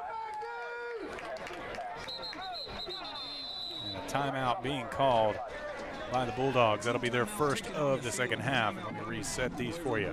I think there's some frustration on the Bulldogs sideline. We'll keep it here again. Shout out to everyone at the Texas Gator Fest Cook-Off. I want to say thanks again to our sponsors for tonight. Pregame sponsored by Gore Propane. Halftime, of course, sponsored by the Texas Gator Fest. And be sure to stick around for the Wilcox Drugstore postgame show, where we'll be going over all of the stats from here tonight in New Waverly, as well as some analysis of moving forward, a look at our district and some of our surrounding districts, perhaps, if we have time. Trying to see what St. Augustine is doing, our next opponent. St. Augustine is tied in a close one with Alto, 21-21, near the end of the 3rd quarter. Good thing we don't have to travel up to St. Augustine this week. That is good. 2nd down at 10. Garrett rolling. Pass is going to be incomplete. KJ Moore in on the coverage for the Panthers. We've definitely been saying KJ Moore's name a lot more this year. He has really stepped up in his senior campaign. And he's one of the kids that we've seen improve over the years. He's been a varsity player since his freshman year, I believe. Yeah, we've seen him, we've watched him really develop to a good football player. And of course, that's same to be said for a lot of these kids. 3rd down and 10 from the 45. Garrett sets back under pressure from hit hard. Coates. Boy, Coates again in the backfield, and Garrett is slowing it up again. Coates off the edge has been hammering Garrett all night, but the ball falls harmlessly to the field and will bring up 4th down. Could be decision time, not yet into the 4th quarter, and it doesn't look like it was that big of a decision as the punting unit does come on. Cunningham sets back to receive the punt.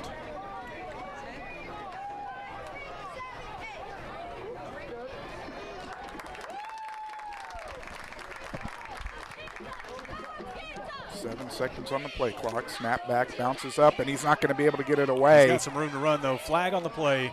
No matter what happens, it's going to be holding. And he's down. He did not get the first down. So the Panthers will decline the penalty, take the ball at the 48, and have great field position. We got one line judge on the 50, the other on the 50. Par for the course here tonight. It is unfortunate. Tasso has been struggling the last couple of years to recruit officials.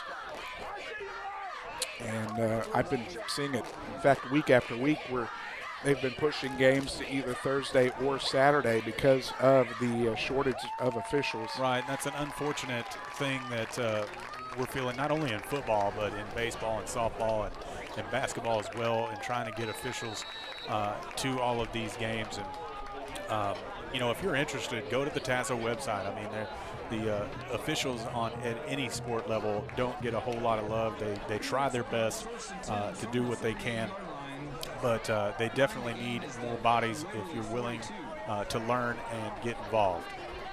First down and 10 from the Panther 48. Whistles on the field. We're going to have a timeout on the Panthers sideline. We'll take it with them. 3:36 remaining in the third quarter. Panthers up 31-14. Back after this. Jerry's Oysters is a 3-generation family-owned and operated business located on Galveston Bay since 1970. Offering fresh, hand-shucked, and in-shell oysters year-round, Jerry's Oysters are available at your local H-E-B, or you can make a visit to their location in Smith Point, Texas. Locally sourced, high-quality, wild-caught, where our world is your oyster. For more information, call 409-355-2243 or go to jerrysoysters.com. Coastal Field Services, Southeast Texas' go-to company for right-of-way mowing, land clearing, site preparation, industrial commercial herbicide application, and industrial commercial site ground maintenance. No matter what your property maintenance or clearing needs are, you can rely on the professionals at Coastal Field Services. For more information, Trotter looking downfield. Cunningham on the stop and go is going to go right through his hands. That was a good example right there. Trotter was able to set his feet and was able to deliver one right on the money to Cunningham as he had the defensive back juked. He did. He had a good step on him and had a good read on the football. He just unable to haul it in. I mean, went right through his hands. Second down and 10 for the Panthers from their 48. Handoff, Dye across midfield, cuts it back upfield across the 45 and down to the 41 is going to be a pickup of 11. That'll be enough to move the chains. First down. That is 6. Make that 8 first downs in the second half for the Panthers. Will be much, much better running the football this half. 9 carries, 61 yards for Garrett Dye. Dye straight up Broadway, fighting his way forward. Is going to pick up good yardage. Looking at a pickup of 5. We'll bring up second down and 5. And I mean, if I'm Coach Neese, I'm just keeping on feeding Dye and Delao the football. I mean, they've been able to really move it here in the second half, and been really impressed with Garrett Dye and his ability to just really lower his shoulder and move the piles. First down and 10. Delao is going around still on his feet. The edge on the second down and 5, and he's going to pick up 8 to move the chains. And you talk about second efforts, both Delao and Dye have really got that ability to really get hit and then just try to surge forward to get a couple more yards out of the play. And, you know, it's just really been evident that they've been able to, you know, really carry this offensive team, especially here in the second half. As we have it, 12 carries, 125 yards for Delao. Under center. Pitch back, Delao, round left edge, is going to fight his way forward, dragging Bulldog defenders with him. And again, he's going to pick up 10, make it 11.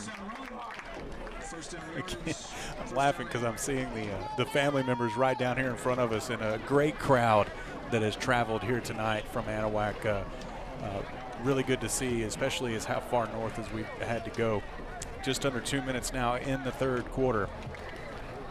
The Panthers will come back to the line here. I think we can see the Sam Houston statue from here. First down and 10, as we're going to have a little bit of movement before the snap. There's a false start on the offense. Going to make it first down and 15. That'll be a 5-yard penalty. Be first and 15.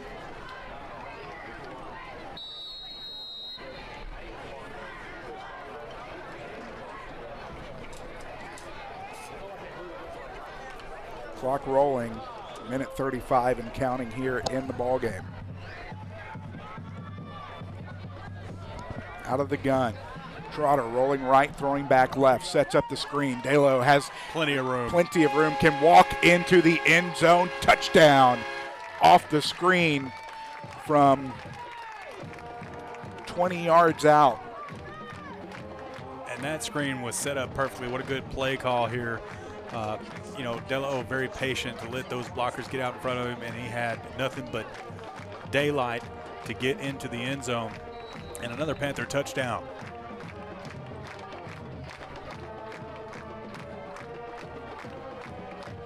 Swinging gate formation once more, and they are going to let Garza kick this one.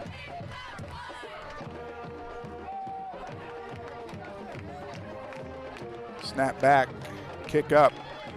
Kick is good, but there is a flag on the play. Imagine that.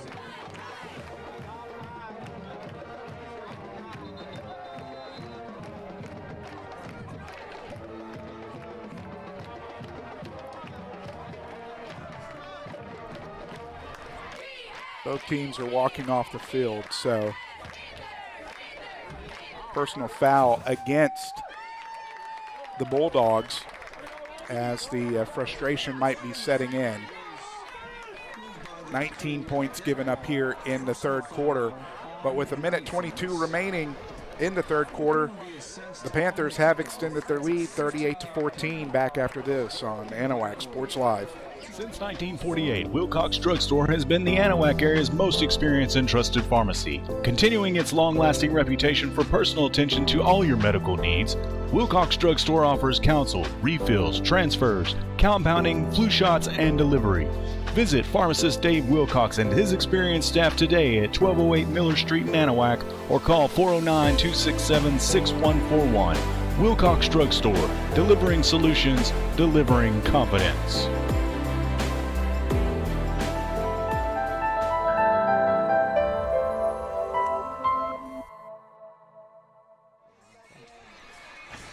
Alex Outram, Trent Hart, Terry Fortenberry back here from Bulldog Stadium. One can only wish for a running clock at this point. Not quite at that point in the football game, but. So the penalty will have Oscar Garza teeing it up from the Bulldog 45. Try to pin this one down on the goal line. 8 plays, 2:14 off the clock. 52 yards on the drive. It was a 20-yard screen pass from Trotter to Delo as the Panthers extended the lead 38-14 after an Oscar Garza point after on your Texas Gator Fest scoreboard. Shout out to Frank Garvey watching from Columbia Falls, Montana. I appreciate you tuning in, Gary. Garza is going to have this one bounce at the 10, picked up at the 8, and it's Garrett. Flag coming flying in. I don't know if it was a late hit. It didn't seem like it was on purpose. It looked like it was just taking him that way, but we'll see what the flag was, and it was holding against the Bulldogs. It came in from way back on the Panthers side of things. That's why I didn't think it was a late hit. That felt like their momentum was taking them over. So that was a holding. Well, I saw the I saw him go down here close to the track. I was thinking, uh-oh, might have been a late, but it's going to go against the Bulldogs. They'll step it back. Ball spotted at the 12. Fourth penalty of the ball game for 30 yards against the Bulldogs. And this will be the worst starting field position of the evening. First time inside their own 20. With $1:17 remaining here in the third quarter. Again, sponsor for our third quarter tonight, Turan Lawn Care. Give them a call at 409-599-0223.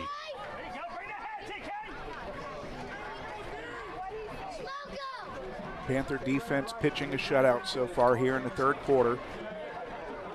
And the story of the third quarter has been the Panther offense.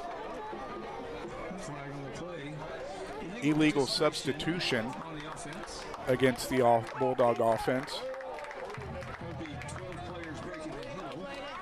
From the 12, that'll be half the distance to the goal.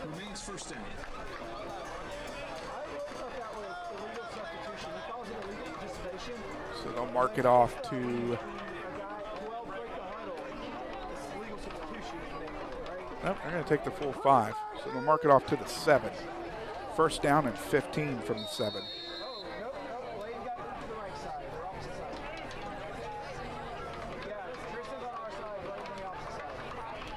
Garrett out of the gun, rolling left. It looks like it's going to be a keeper, and he is going nowhere. Big loss. Loss of 4 puts them at their goal line on the 1.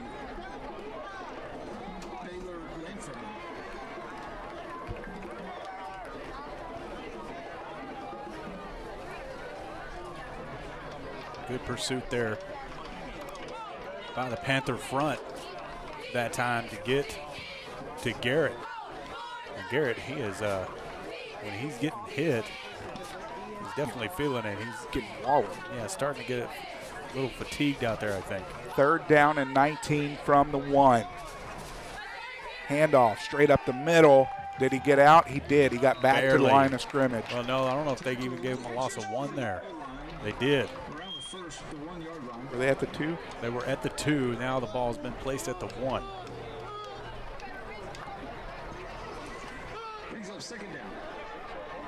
Second down in Huntsville for the Bulldogs. Did you see who got the handoff? I did not. It was Henry. They're going to let the clock wind down here and get into the fourth and final quarter, where the Anahuac Panthers are leading it here in New Waverly 38-14 over the Bulldogs. We'll take a quick break and we'll be back. You're watching Anahuac Sports Live. From custom processing, professional guided hunts, hide tanning, and gator merchandise, Porter's Processing and Alligator Farm offers a personal experience like no other. Locally owned and operated in Anahuac, Texas since 1987, Porter's has been Southeast Texas' premier choice for any hunting adventure need. Now offering full-service processing of gator, deer, beef, hogs, and other wild game. Make Porter's Processing this hunting season's one-stop shop. Visit them today at portersprocessing.com or call 409-267-8413.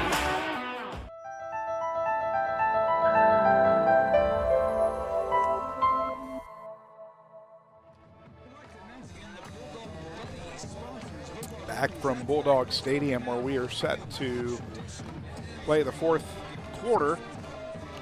Panthers leading 38-14, and the Bulldogs are backed up to the goal line on third down and long. That third quarter went a lot quicker, didn't it? Sure did. Finally getting some things to go right tonight. That's what I was doing. We had heard rumors of weather possibly coming in. Let's hope not. What I'm seeing. Sponsor for tonight's fourth and final quarter, Desmo's AC and Refrigeration in Anahuac, Texas. You can give them a call, 409-277-0035. Rolling to his right and caught at the 8. Nowhere near the first down. That was Forrester on the catch of 7.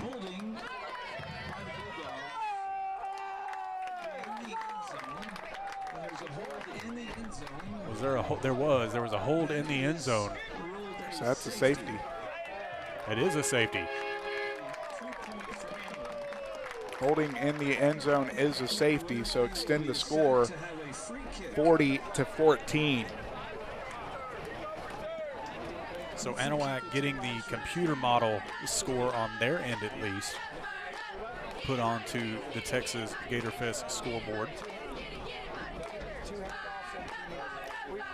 And again, the fourth quarter sponsor, Desmo's AC and Refrigeration. If you need anything to be fixed on your air conditioner, as hot as it has been this summer, hit up Desmo's AC and Refrigeration. Again, 409-277-0035. I can personally vouch for the guys. They know what they're doing, and they are definitely looking to take care of the Anahuac area.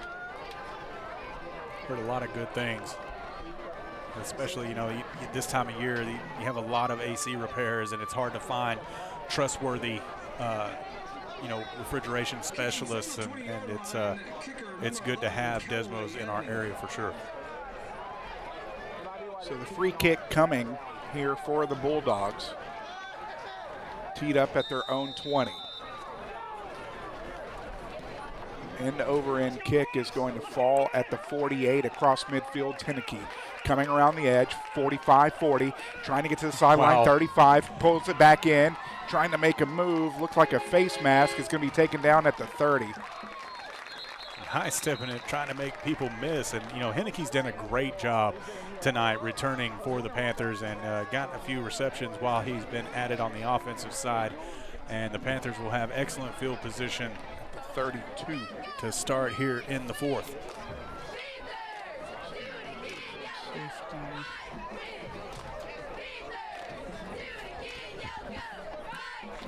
11:39 remaining here in the ball game. Fourth drive of the ball game started in New Waverly territory.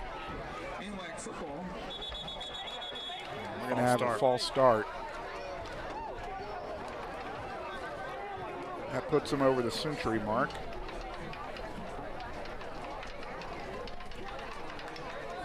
It's going to be 1st and 15 from the 37 of the Bulldogs. Well, they've done a little bit better job at trying to reel in the mistakes this half, but the penalties continue to mount.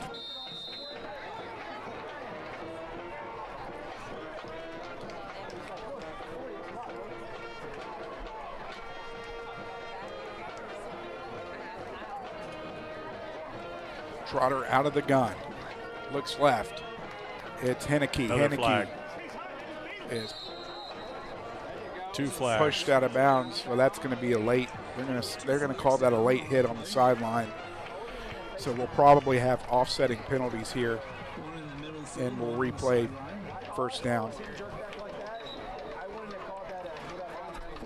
If I was wagering. It was definitely a hold here at the line of scrimmage. Well, looks like he's picked his flag up on the Bulldogs sideline, so we'll see if he changed his mind or not. Chop block on the offense. Dead ball, personal foul on the Bulldogs. So those penalties should offset, and it should remain first down and 15.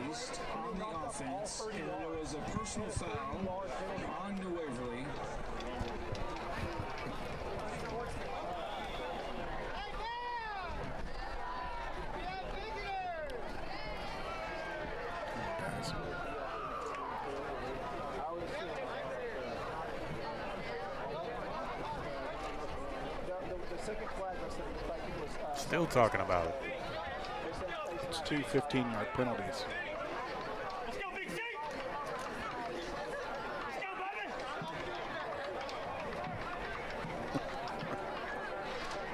.11:31 remaining here in the ballgame.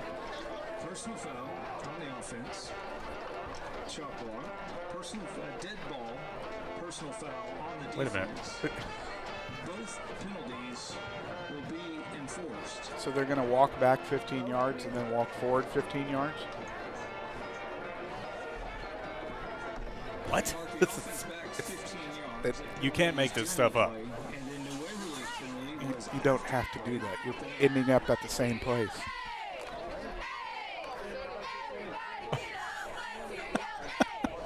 And it's not second down because they accepted the penalty. So it's still first down.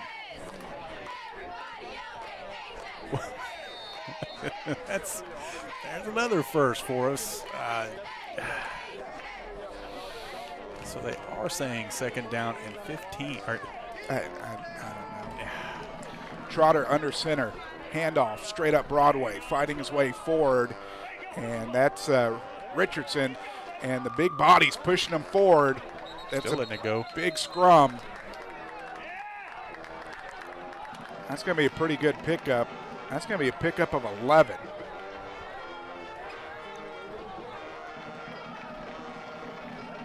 Should be 2nd and 4.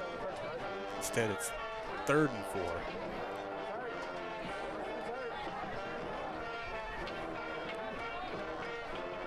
I mean, surely Greg Neese would have been losing his mind on that.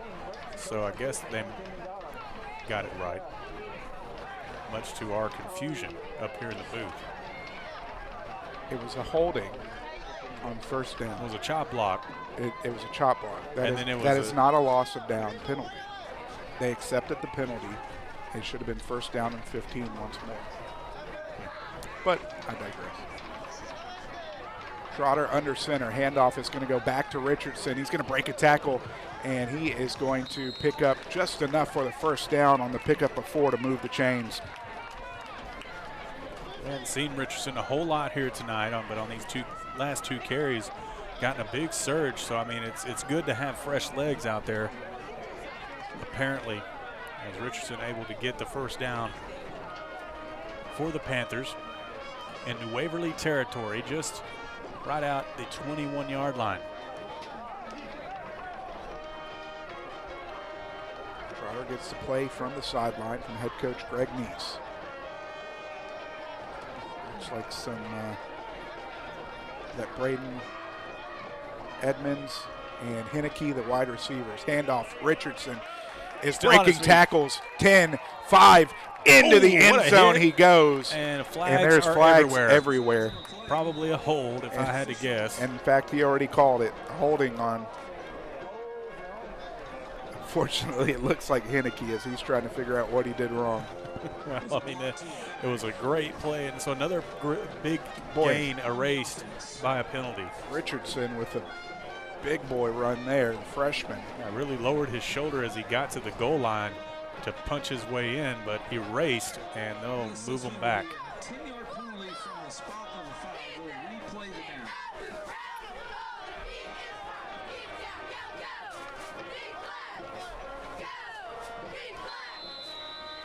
So let's see here. They're going to mark it 5 yards back, so it's going to be 5 yards on the rush for Richardson. 5 carries, 20 yards for Darius Richardson. Rolling left is Trotter, throwing right, throwing it up for Coates, and it's going to fall incomplete. So we saw that last week a little bit where Trotter just kind of threw it up in the air and tried to pray that Coates or Cunningham would come down with it.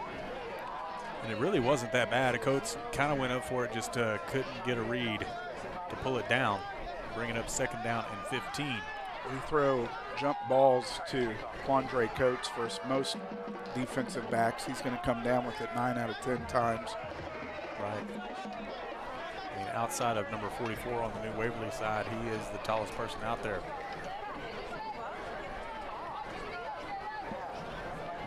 .921, second down and 15. Pitch left, Richardson, and he's going to be met by a host of defenders as he really had nowhere to go. They're going to say he got back to the line of scrimmage. That's going to bring up third down and 15. So giving Garrett Dye a breather here. It's a good time to get some younger kids some PT. Freshman Richardson definitely could use it, get some experience under his belt. Delo still out there, but it does appear as if the wide receivers are Edmonds and Henneke. As one will go to each side of the formation. Trotter out of the gun, offset by his 2 running backs. And we're going to have a delay of game. Second delay of game on the Panthers tonight.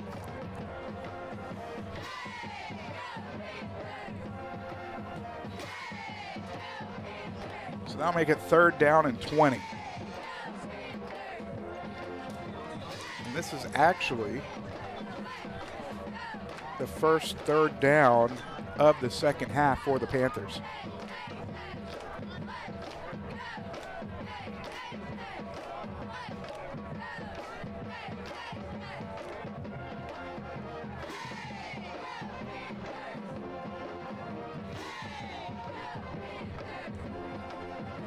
Third down and 20 from the Bulldog 31. 2 receivers to the near side. Trotter out of the gun, sets back, under pressure, keeping it, rolling right, 30, cuts up, knocked down at the 20. Close back to the original line of scrimmage. 23. So that'll be a pickup of 9. Will still be 4th down and 11. Forced to go for it here, a little bit out of Garza's range. And he's checking into the ball game. Interesting. I think they're going to let him try it. Well, we haven't seen Garza really see what he's got as far as his leg goes on a field goal yet. They've got it teed at the 30. That'd be a 40-yard field goal. This would be impressive if Garza is able to put it through the uprights, hit the upright on one of his extra points earlier. He did. Has 1 good field goal tonight, 2 actually. Right? 2 good field goals for Garza. Panthers called timeout as the play clock was getting a little bit lower, and you want to make sure that your kicker has enough time, especially setting up from 40 yards out here in the high school game. He has the wind in his favor, especially from the right hash. Not whipping around as much as it was, but still strong enough to probably push it through if he gets enough leg underneath. 8:17 remaining here in the ball game.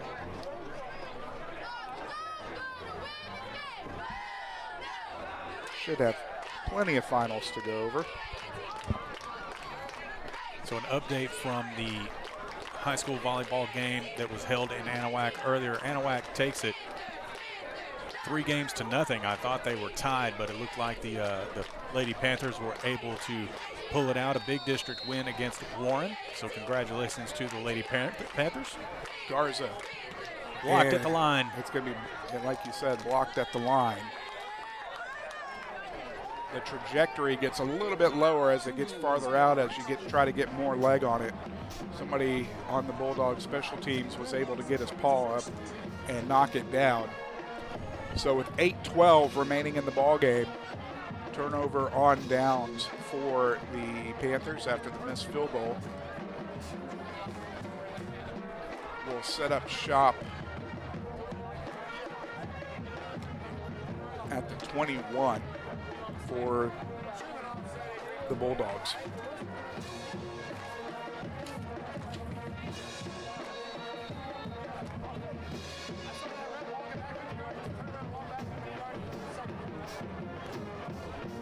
Out of the gun is Garrett. We'll hand it off to Henry. Henry is going to be stopped in the backfield.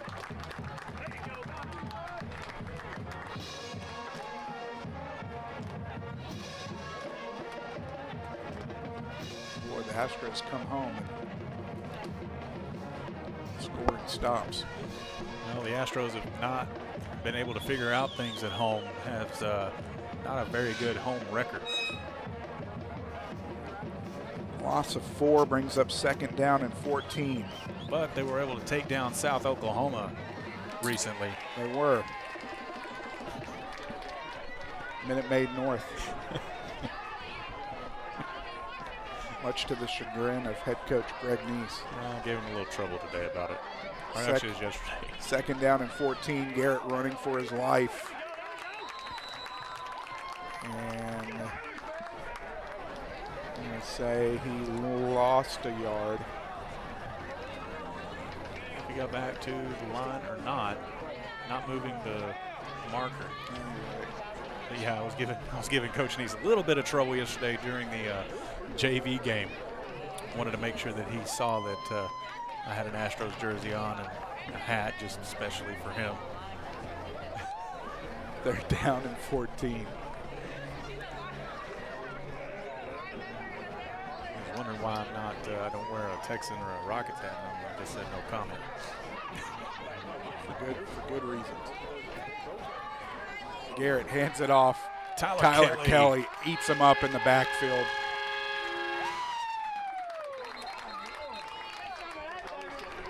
That went to Noah Vick. A little bit of extracurriculars after the play, so some frustrations definitely on the New Waverly side of things. But the turn 2 specialty replay, you see Tyler Kelly get right through the line and into the backfield to bring him down. Great heads-up play there by Tyler. Orangefield still leading Shepherd 27-21. Imagine that game is final. We probably just haven't updated that yet. P&G up 17-14 on West Orange Stark. Again, that's showing midway through the fourth. Timeout being called on the field. We're going to keep it here. It's gone final. I don't know if you saw. Did you say Kirbyville score? I did not. So, but you can see it on the bottom of your screen. Kirbyville beating Corrigan Camden 56-0. It makes you wonder. Corrigan Camden used to be a name in Texas high school football that got brought up in a lot of conversations. Used to be a really good, storied team, and this year just, I guess, might be in a rebuilding phase for them. But Kirbyville, impressive, beating them 56-0. It's gone final in East Chambers as well, 35-6. West Orange Stark has pulled back ahead of P&G 20-17. It is definitely past the bedtime of Cade and Avery as they're still tuned in.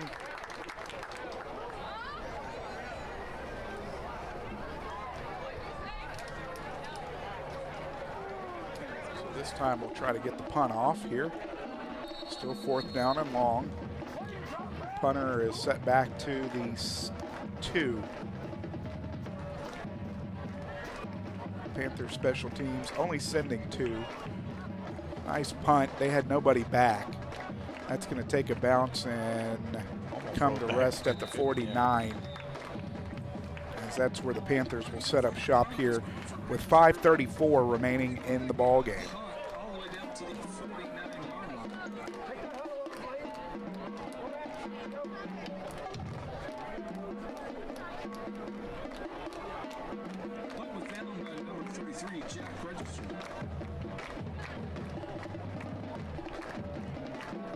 Refresh scores here.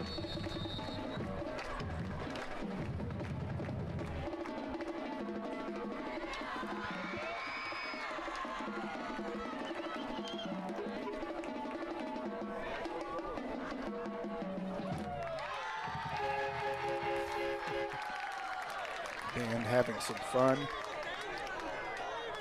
San Augustine has defeated Alto 35-32. Delo across midfield, across the 45, down to the 44, give them the 43. It's going to be a pickup of 8. Brings up second down and 2.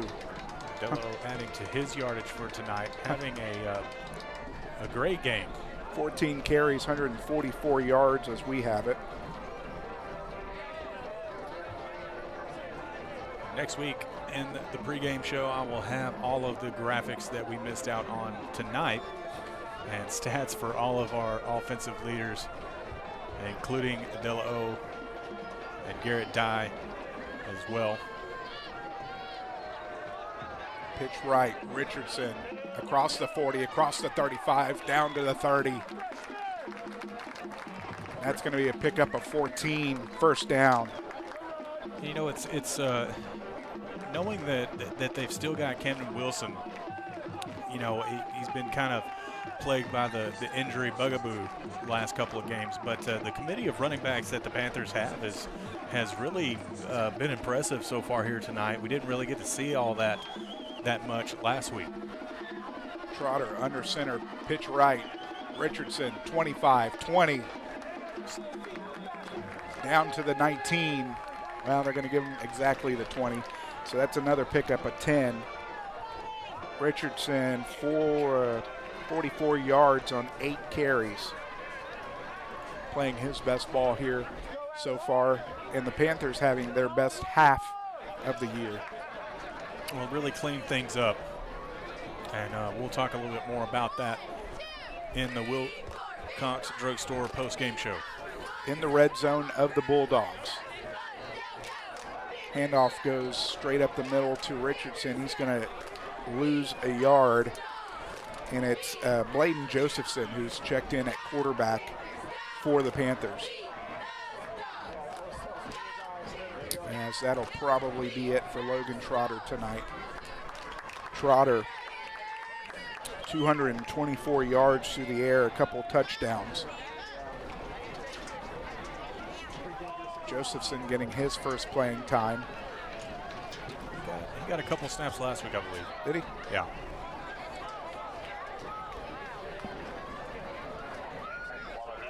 Lanferman with the carry around the right side, getting some more run. He's going to pick up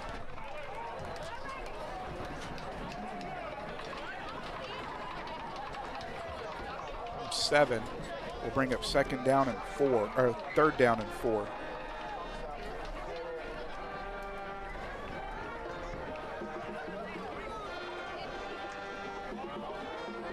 .225 and counting here in the ball game. 3rd down and 2. Looks like the Panthers are going to make it a clean sweep from junior high all the way up through the varsity level as Richardson's taken down in the backfield. The 7th grade boys won yesterday 20-0. I believe the 8th grade boys also bought out their win, got their win last night, as well as the JV winning at home last night. Want to just note that the 7th grade boys have not lost a regular season game since their AYSO days. It's 2 years in a row, and that's pretty impressive for the 7th grade boys.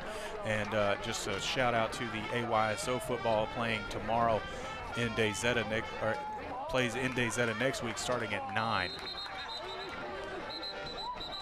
Completion goes to Henneke. Not going to be enough. Lost track of the downs here. That's a turnover on downs. It is, okay. But 1:22 remaining here in the ball game. Again, ladies and gentlemen, stick around for the Wilcox Drugstore post-game show, where we'll be going over stats from tonight, scores from around the area, take a little look at the Panthers' upcoming schedule. Trying to get out of here quickly, got a long drive home. So we'll probably be quick about it, but please stick around for the post-game show. We appreciate everybody tuning in here tonight. 1st down and 10, handoff around the right side. We'll see where they mark it. That was Jackson Hawthorne on the carry.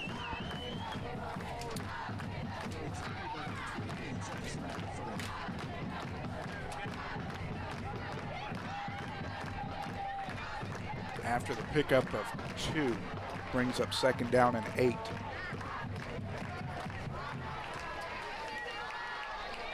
.45 seconds and counting, as the Panthers will be moving to 2-0 on the season.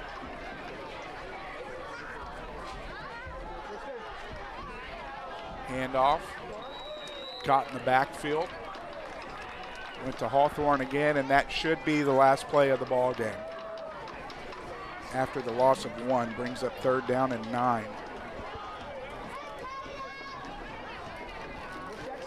And looks like the Bulldogs do want to run another play. And why not?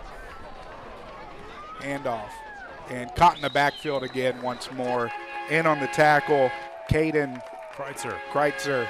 And that will do it as the clock has struck 0. The Panthers have defeated the Bulldogs 40-14 to move to 2-0 on the season. We're going to be back with the Wilcox Pharmacy and Drugstore postgame show after this on Anahuac Sports Live. Anahuac Sports Live is brought to you by ABC Nitrogen Service Corps, the 2023 Texas Gator Fest, Anahuac Florist, Anahuac National Bank, member FDIC, equal housing lender, The Beginning Mexican Grill, Community Christian Fellowship Church, Chambers County Abstract Company, Chambers Health, Coastal Field Services LLC, The Crawfish Hideaway,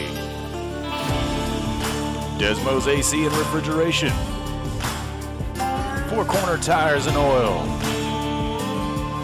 Gore Propane, Hannah Cody Realtor, Jerry's Seafood Incorporated, Julia Luna Real Estate, Borders Wild Game Processing and Alligator Farm, Amber Villarreal, insurance agent with State Farm, Title Services Incorporated, Turan Lawn Care, Swanky Insurance Agency, Turn 2 Specialty Companies, and Wilcox Drugstore in Anahuac.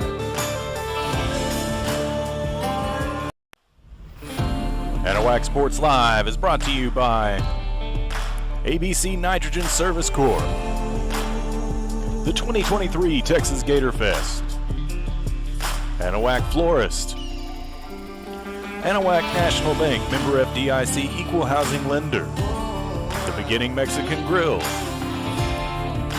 Community Christian Fellowship Church, Chambers County Abstract Company, Chambers Health, Coastal Field Services LLC, The Crawfish Hideaway, Desmo's AC and Refrigeration, Four Corner Tires and Oil, Gore Propane, Hannah Cody Realtor, Jerry's Seafood Incorporated, Julia Luna Real Estate, Borders Wild Game Processing and Alligator Farm, Amber Villarreal, insurance agent with State Farm, Title Services Incorporated, Turan Lawn Care, Swanky Insurance Agency, Turn 2 Specialty Companies, and Wilcox Drugstore in Anahuac.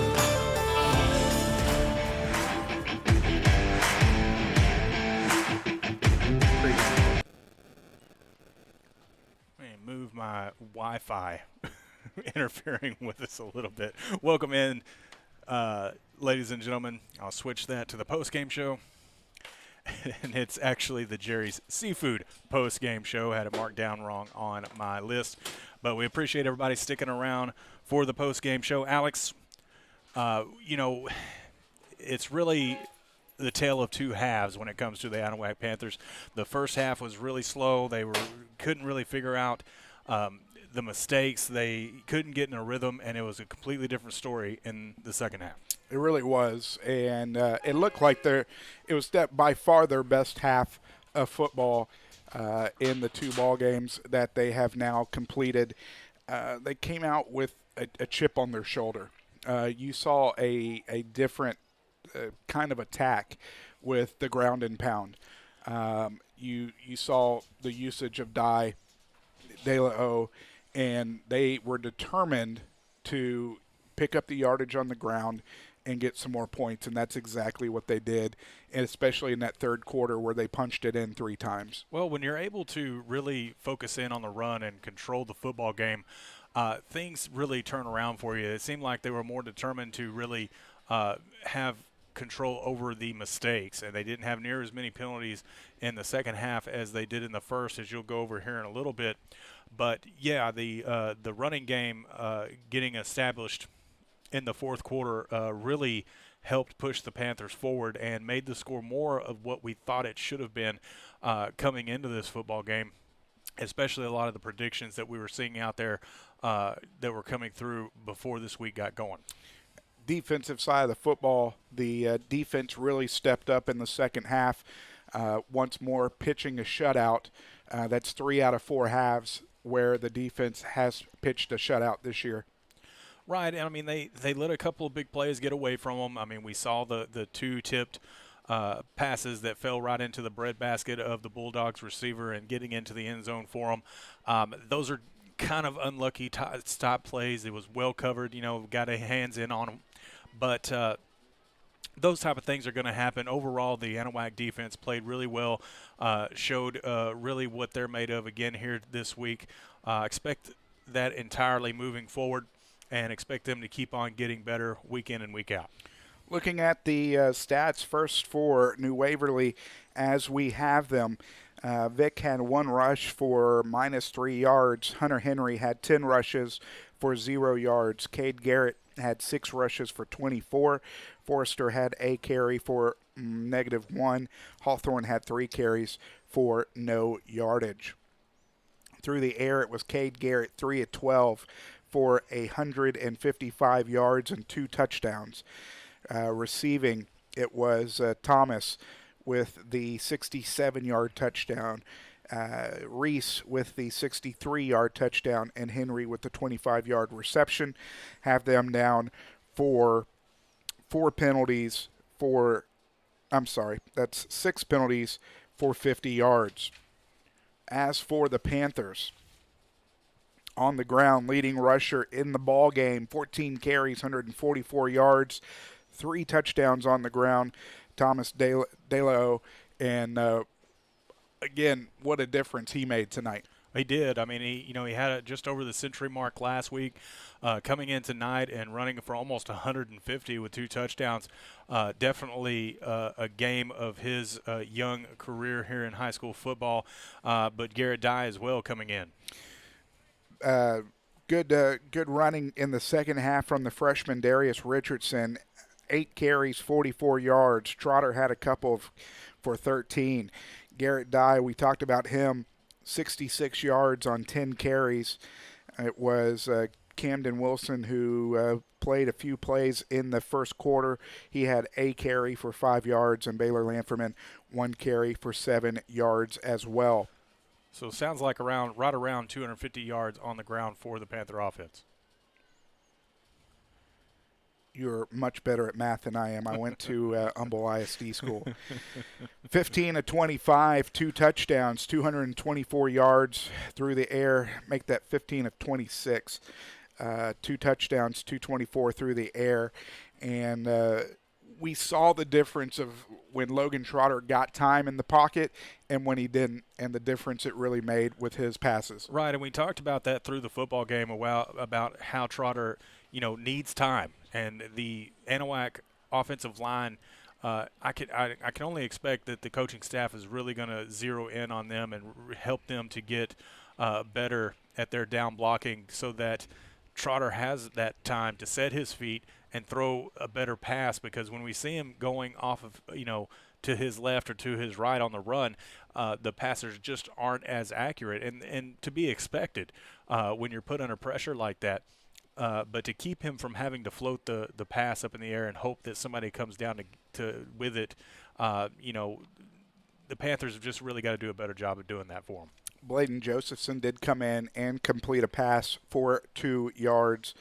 Receiving, Talon Cunningham, 6 receptions, 72 yards. It was Quandre Coates with 4 receptions for 107 yards and a touchdown. KJ Moore had 2 receptions for 21. De La O had 2 receptions for 19 yards and a touchdown, giving him 4 touchdowns on the ball game. Brooks Henneke had a couple of receptions for 11 yards. 13 penalties for 105 yards on the evening for the Panthers. 20 first downs in the ball game for the Panthers, as I have it. Odd statistic in such a high-scoring affair. 2 for 8 on third down for the Panthers, and only 2 third downs in the second half for the Panthers. Well, the third down consistency was definitely down this week compared to last week. And, I'm sure that's a big contributor came from the first half of football. But a much better effort in the second half, as we talked about earlier as well.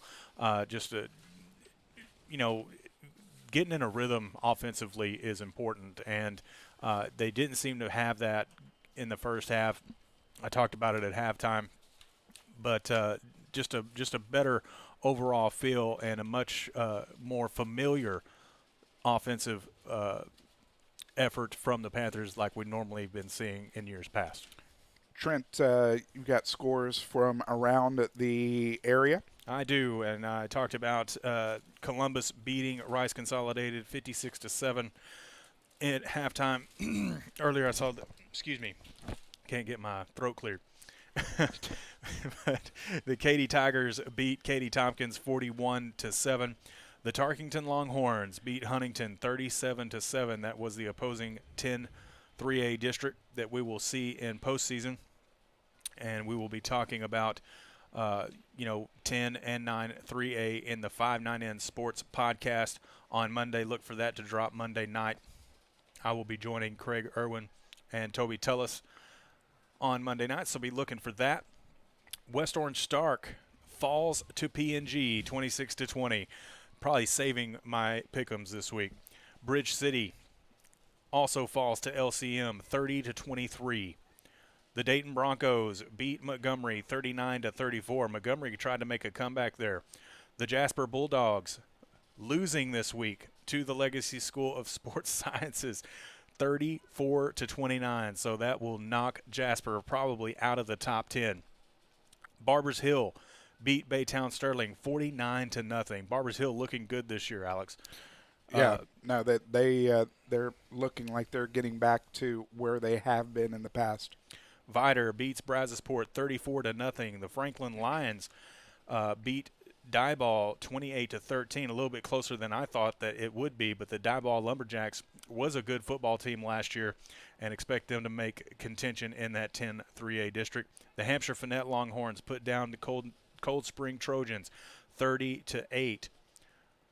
Galena Park North Shores beat Spring 45-9. No surprise there. The Kirbyville Wildcats, we talked about that earlier, and the Kirbyville Wildcats kind of on a roll, 56-0 over Corrigan Camden. The Hitchcock Bulldogs in our region as well beat Lamarck 55-0. The Woodville Eagles get their first win of the season against the Liberty Panthers 54-17. The East Chambers Buccaneers takes care of Hardin Jefferson 35-6. Hardin Hornets, also in our district, beats Trinity 36-8. Silsby over Nederland 49-0. Orangefield beats Shepherd 35-21, a little bit closer ball game than we might have thought over there. Buna takes care of Crockett 24-8. Lumberton falls to Nacogdoches 34-20. That's just crazy to me because I thought Lumberton was going to be a contender this year. That drops them to 1-2. It does. Lovelady defeats Iola 55-12, and that wraps up our regional scores. And Alex, San Augustine for the Panthers next week. Took care of them handedly last year. San Augustine getting the win tonight over there when they played, and we fully expect the Panthers to come out and take care of business again, but at the same time, they've got things to work on. No, absolutely. First and foremost, and it was something that head coach Greg Neese does talk about, the issue with penalties. You got to get that cleaned up. offensive line has to gel a little bit more to make sure that they give Trotter some more room and pass protection. They've done a better job in the running game. But if they can shore up that pass protection and give him some time to set his feet, we can see that better, some better passes from Trotter when he's not on the run. And then, with the bevy of running backs that we were able to see this week, does it possibly change the game plan to more of a ground and pound attack that really worked well here in the second half? Well, it's something that the coaching staff is definitely going to have to think about, because when you've got weapons like Quandre Coates and Talon Cunningham and KJ Moore now, on the receiving side of things, I mean, you can do a little bit more well-balanced attack when it comes to the offense. But the committee of running backs that the Panthers have had, I mentioned it earlier, was really impressive here tonight. We can talk about penalties, we can talk about things that they need to work on all day, but you can give them a little leeway as far as what they've had to go through in the preseason leading up, missing a scrimmage against Hampshire Fournette, getting the game against Newton in week 1 canceled. So this is only their second time on the football field as far as a game type situation is concerned. And you know that they're going to work on it. They're going to get better and try to make that push to not only get into the playoffs, but try to win this district championship. We'll have that game next Friday night as San Augustine invades Anahuac, as we'll be back at Kyle White Field, and that's going to wrap it up for tonight's ball game. As Alex Outram speaking on behalf of my broadcast partner Trent Hart and our videographer Terry Fortenberry, reminding you of our final score. The Anahuac Panthers defeat the New Waverly Bulldogs 40-14, move to 2-0 on the season. We wish you a good week. Stay tuned to the schedule. Tune in to the podcast Monday night, and we'll talk to you next Friday night. Have a good week. So long, everybody.